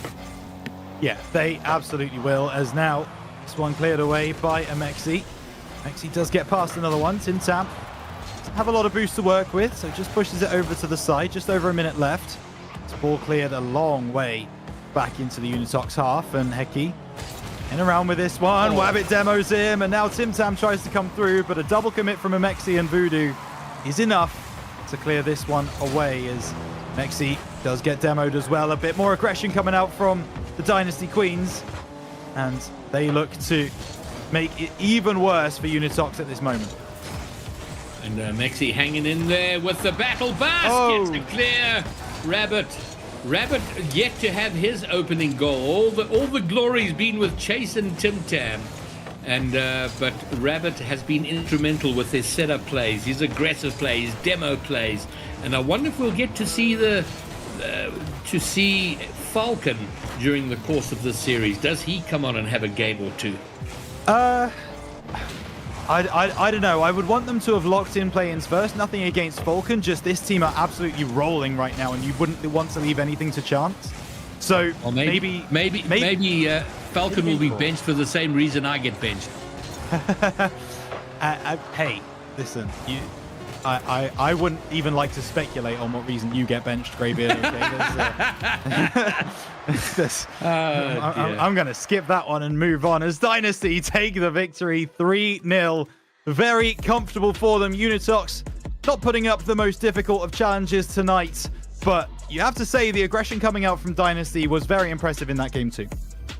And they've improved their goal difference to the tune of 7 over the course of the last 2 games. Chase taking down MVP, followed very closely, 15 points separating them, 13 points separating, 23 points separating them, Tim Tam and Chase, and Rabbit supporting there. 2 good victories by the Dynasty Queens. UnitOx, on the other hand, having the time of their life, but finding themselves 2 games down in the series. Having a lot of fun. Having a lot of fun. But unfortunately, yes, they are heading towards a series defeat. Of course, Dynasty have locked in minimum of a draw. And what else does that mean they have locked in? Brawlers, if they were to get a sweep, would only be on the same number of game wins as the Queens. So 1 more game win for Dynasty would be enough to send them through into next week. And if they continue playing the way that they currently are, Greybeard, that should be absolutely no problem at all. It shouldn't be, but UnitOx will still be trying to sort of ruin the party and send everybody home early, call the police for the music being too loud or whatever the case is. And they still have the opportunity to do that. And on the Dynasty Queen side, they've got to lock in. This is a dangerous moment. That third game when you're feeling comfortable, you're looking good, you take your eye off the ball just a little bit. So they will want to lock in and push very hard from here. See if they will. Tim Tam on the right has been the goal scorer for the Queens tonight. Hat-trick in the first, 2 in the second. There's now Chase down the right-hand side. Won't be able to get past more. Hecky sent it clear. Sfaulcon is taking to the field though, Greybeard. You called for it. Replacing Rabbit. Is now, replacing Rabbit on the Dynasty Queens. So we'll see if that was the right answer. Tim Tam with the wonderful chip shot from the corner. Placement out the wazoo, 1-0. Yeah, that's shockingly filthy, and I hope Popcorn will insist that Tim Tam take a shower before he turns in for the night, because that was filthy. Absolutely. As is looking for another one is Tim Tam. That one goes off the backboard, and he's really feeling it tonight, Greybeard. You can tell when a player is like, give me the ball, I will score. That is Tim Tam tonight right now. Yeah, pretty much like No Maiden for the Climbers, although they'd only got them as far as a draw, but you felt like he was feeling it. And for a while, Ender, all the way back in our first series of the night, who had a blind of a series. Oh, yeah. Fantastic game he had as this one onto the far side off the corner. It's going to be Hecky trying to make this clearance. Go down the line, Chase to turn. Oh, brings it under his spell beautifully. Now has one to face up, tries to get past VuDu, fakes him out. He can't find the finish. Oh, Greybeard, I saw another one for my showreel happening right in front of me, and he takes it away.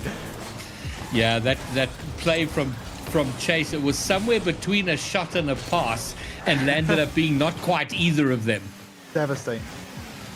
Absolutely devastating. Sfaulcon sends that clear. Of course, Queens looking to defend this lead that they have. VuDu will drop this one back, but it's not going to make it all the way to Hecky. Does get the 50. That one might find its home. Chase making a fantastic recovery save.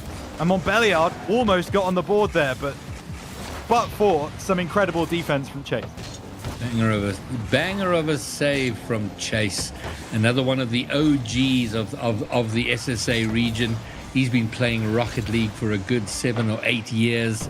He's played in RLCS. He's sort of doing more grown-up things these days, but it's a delight to see that he keeps his hand in with Rocket League and doing great work out here for the Queens. Absolutely. VuDu for a teammate. Big clearance. That might just find its home, but Hecky will push it away for safety. Maybe it's not safe. Chase says, doesn't matter the angle, I will still be able to score. Hecky thought he'd pushed it over to the side, out of arm's reach. But no, Chase is there to follow it in and chase it down. 2-0. From that position, it was fantastic because it wasn't even a tight angle in the end. I mean, by the time it went in, he actually had loads of space. I mean, fantastic shot from where he was. And now with the 2-goal lead, they should now have this on lock. And UnitOx, I'm sure, still looking to have some fun out there. But eventually you're like, yeah, you know what? This party needs to end. Can we wrap this up now? I'm not sure if they've reached that stage yet. But you do reach a point where you're like, okay, I'm not sure I'm having as much fun as I was at the beginning. Yeah, it could be the case. This Chase now takes this one away. Hecky can't win that one. Sfaulcon might be given a chance. That one's going to be off the backboard either way. No, actually, maybe it was finding the goal. Mexi being credited with a save. Tim Tam drops it down. VuDu sends it over to the right. Chase gets something on it. It's not enough. VuDu might take a shot here away by Sfaulcon. Back in by Mexi. Chase takes it away from Tim Tam, and now no one is back in defense for Queens. Maybe they don't need it. Chase takes this forwards. It might drop. It will be sent clear once again by Mexi, who's been fantastic defensively since being called upon. 1 minute 20 left. Queens still not really looking like they're in any danger of losing this game or the series. No, they haven't looked like they've been in trouble at any point. But I'm just sort of keeping half an eye on the goal difference here. They've improved their goal difference by 9 so far in this series, which means it's gone from 15 to 6, putting them right behind Critical Force. So that's that. In addition to winning all the games, that'll make them feel extra good. It will. They really needed to as well. This one cleared away by VuDu. 40 seconds. Big demo from Chase means that this Montbéliard attack will not really have any teeth. Chase now flips forward, just trying to play the 50. Plays the 50 very nicely as well. No boost to speak of. Chase continues to be a nuisance. Down the right-hand side. It's into the middle. VuDu helps it out. It's Sfaulcon!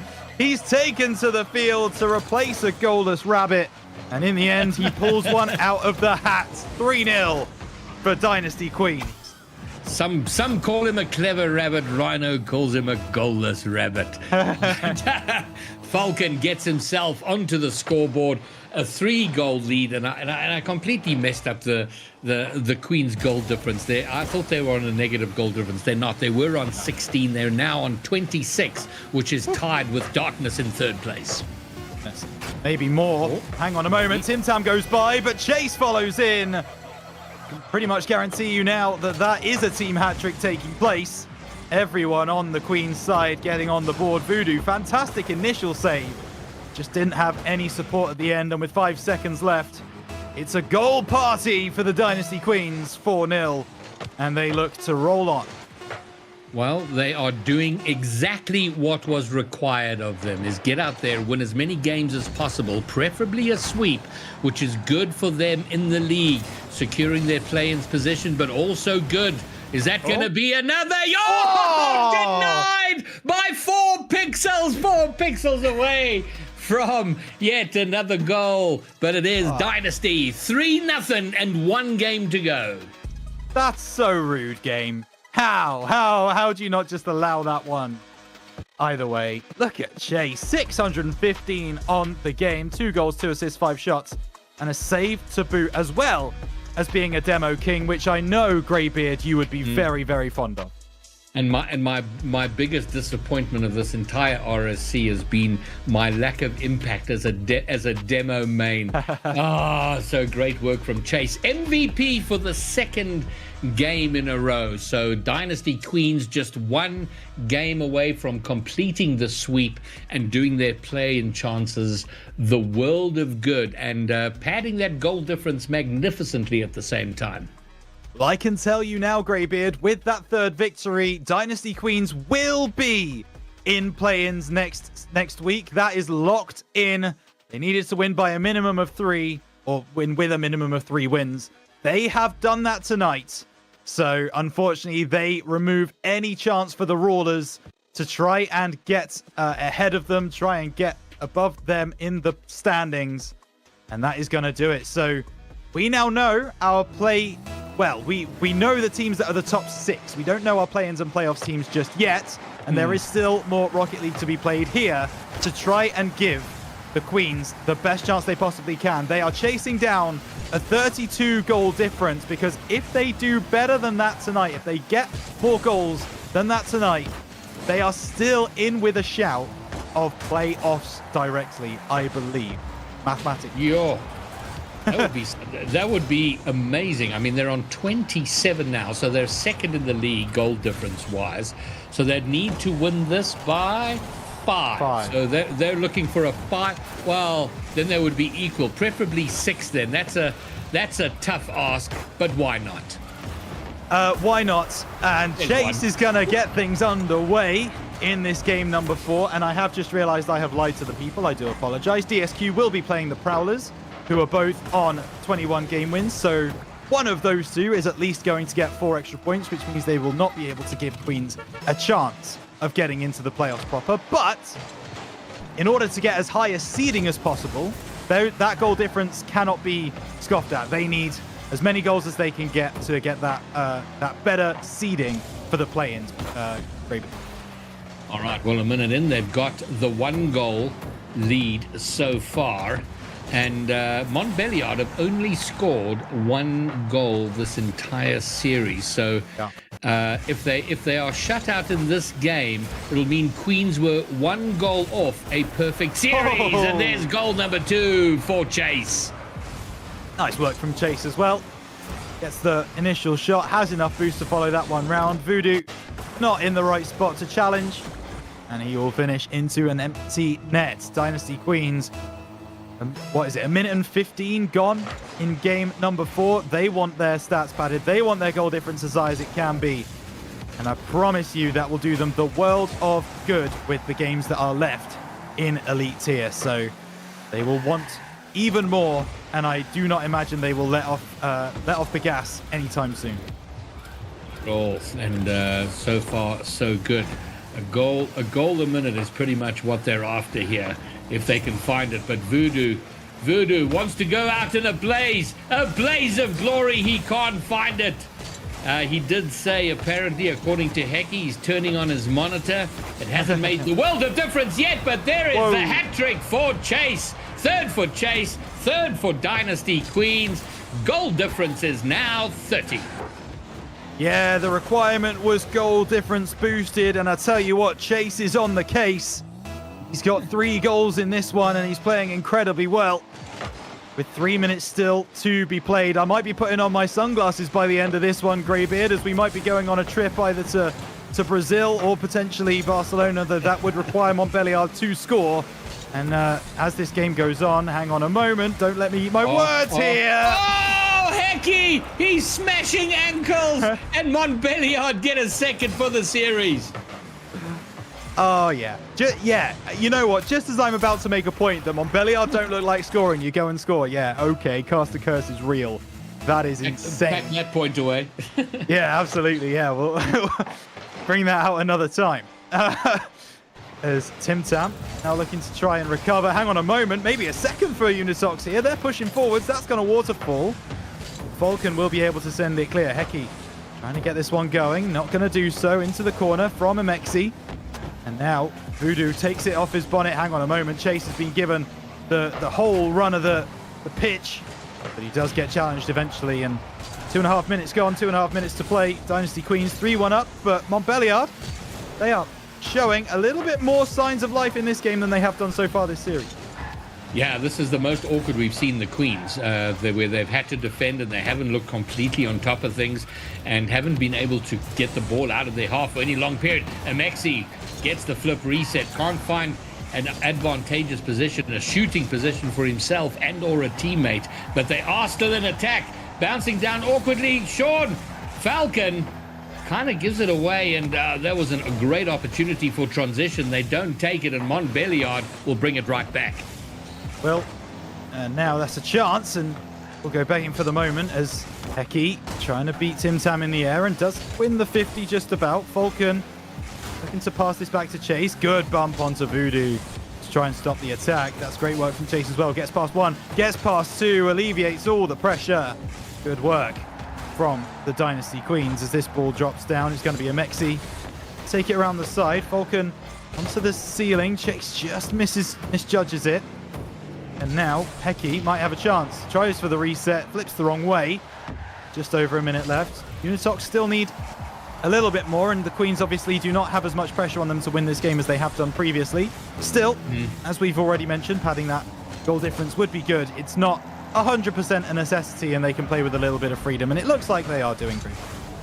They are, and to be fair to Montbelliard, this has been without a doubt their best game of the series so far. They've had meaningful periods of pressure on the Queen's net. They have got the one goal. They'll be looking for another, and just to irritate things, it would be great. They'd love to take this to overtime, just to stretch it out for the Queens, but it doesn't look likely, although they are moving into an attacking possession, and now a shot from Hecky is going to be cleared. Yeah, but maybe not. Hecky's following in again, looking to go low, I think, trying to play the 50, cleared by Chase. That's on target. VuDu has to make that save and does. Chase keeps it up, looks to bring it around, and there's a chance. It's at the near side. Not going to find it. Hang on a moment. Chase, the goal machine, continues to impress in front of net. Tim Tam couldn't finish, but that turn by Chase is gorgeous. Emexi couldn't get across, and it's 4-1. It's going to be a bit of a race for MVP, a series MVP between Chase and Tim Tam. They've both had bangers. Tim Tam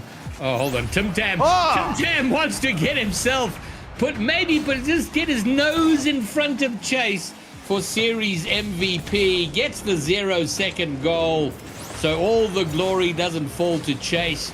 That's a 4-goal win for Dynasty. They take it down in a sweep, did the best possible job they could do for themselves. And it's quite something to double your goal difference in your league goal difference in one series. Yeah, you don't see that very often. Well, except for maybe weeks 1 and 2, where the goal differences aren't huge. But yeah, this late in the season, that certainly is very, very strange. By the way, UnitOx won the field domination battle, so a victory they can take as they move into an off-season before RSC 4. But here are some highlights from this game, and as we said, here is one of the only 2 goals that UnitOx were able to score. It was Emexi finishing that one off, but everything else was all to do with the Dynasty Queens. Yeah, and we're watching highlights here, and it's pretty much the Tim Tam Chase highlights as they duke it out for series MVP. Who's your money on there, Rhino? I think Chase did enough in the last couple of games. I think Tim Tam was close.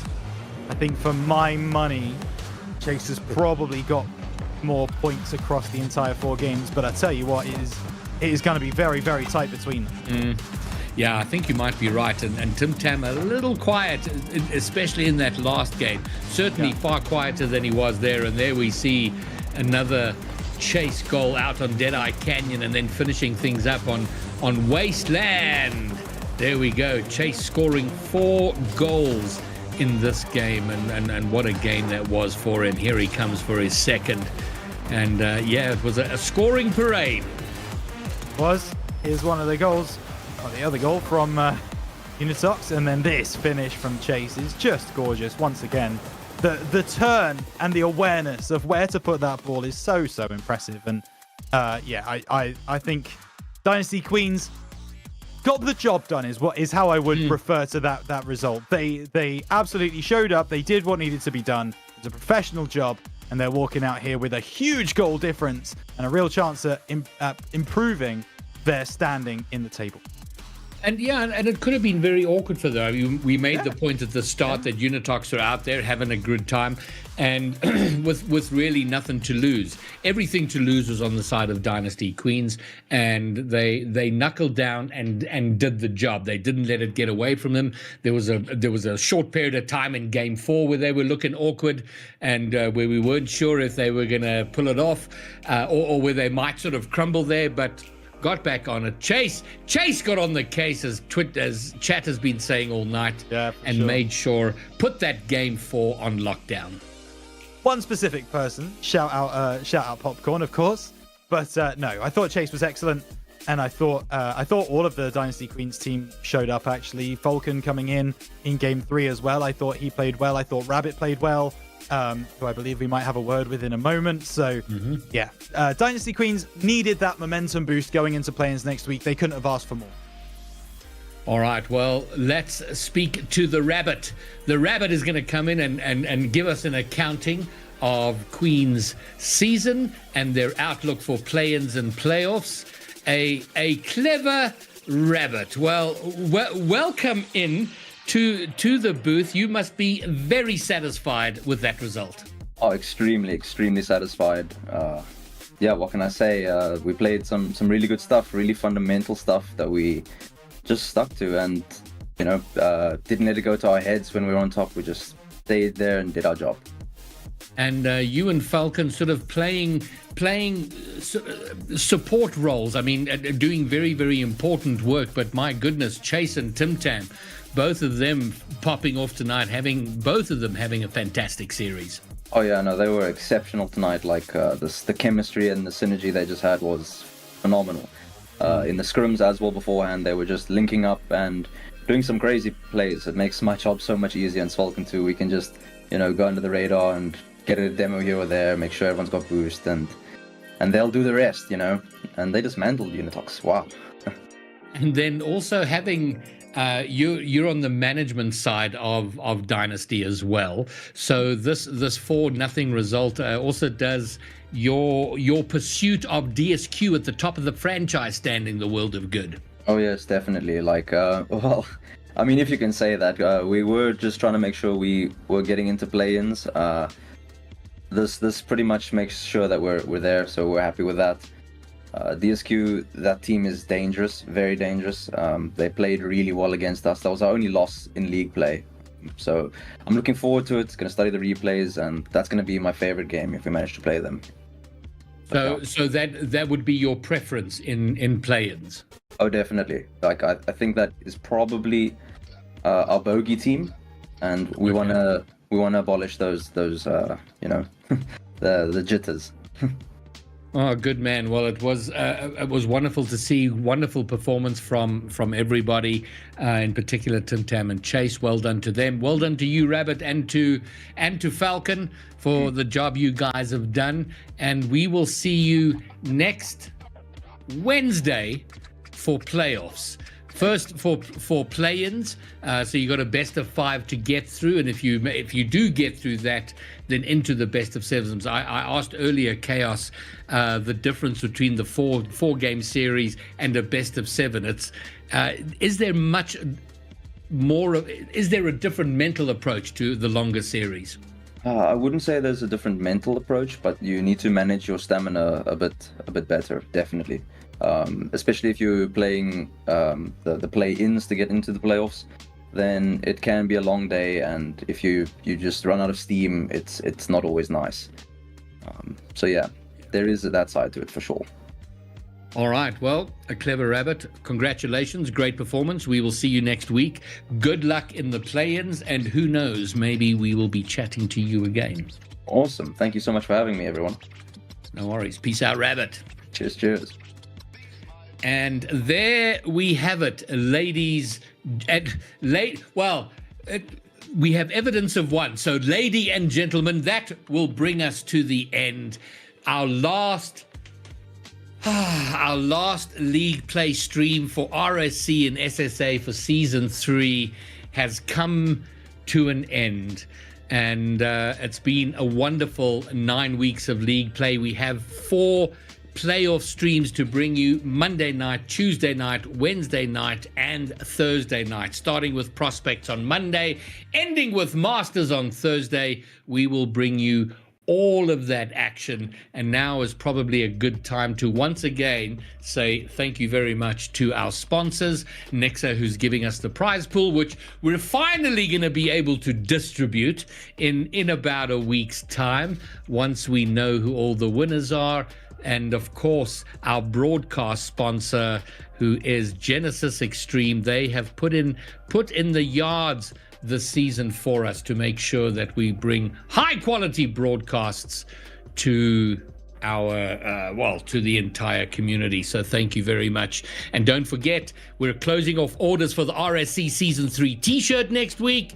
We will then go to print once the season is over, and we'll collect up all the orders. So if you're still keen to have one of those, make sure you get in the order. And I do think that is going to wrap it up. We're going to go and raid someone. I don't know who yet, but stick around through the ads at the end and we will go and raid. But man, what a season it has been. Thank you to everyone, our team of talent, not just for tonight, but the guys who have shown up week in, week out to bring you all the action. And of course, Genisus Extreme, we have Daniel, we have Deploy putting in the hard yards behind the scenes, our match admin Heinchen, who is just fantastic at his job, herding the cats that are the players into their lobbies, making sure the games start on time. And then Q earlier in the season, Falcon, who did a bit of work as match admin, and everyone else who TheBromeo who and Falcon who manage and run the RSC. It's no mean feat. It's a lot of hard work. So thank you to them. And of course, thank you to all the players who make it as wonderful as it is. But for me, grey beer to all of you. Peace. We're out. Stick around for the raid.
And what a shot from Kirica, taking that off the ceiling, underneath the ball, and straight down the middle. Oh, there it is, out of the blue! 2 seconds left on the clock and the Joker finds something out of nothing! Now, that pass from Shadow was immaculate, playing it straight down center. He just had to get a touch, and it's all he needed. Sonic has a chance, it's an open net if he sees it. Looking for the shot downfield, goes into the corner, Kilogram! He gets the goal! They're just in front of the net. Nuke barely keeps it out there, dies on the goal line. The long shot, it finds it through. Into Z, gonna pick it up.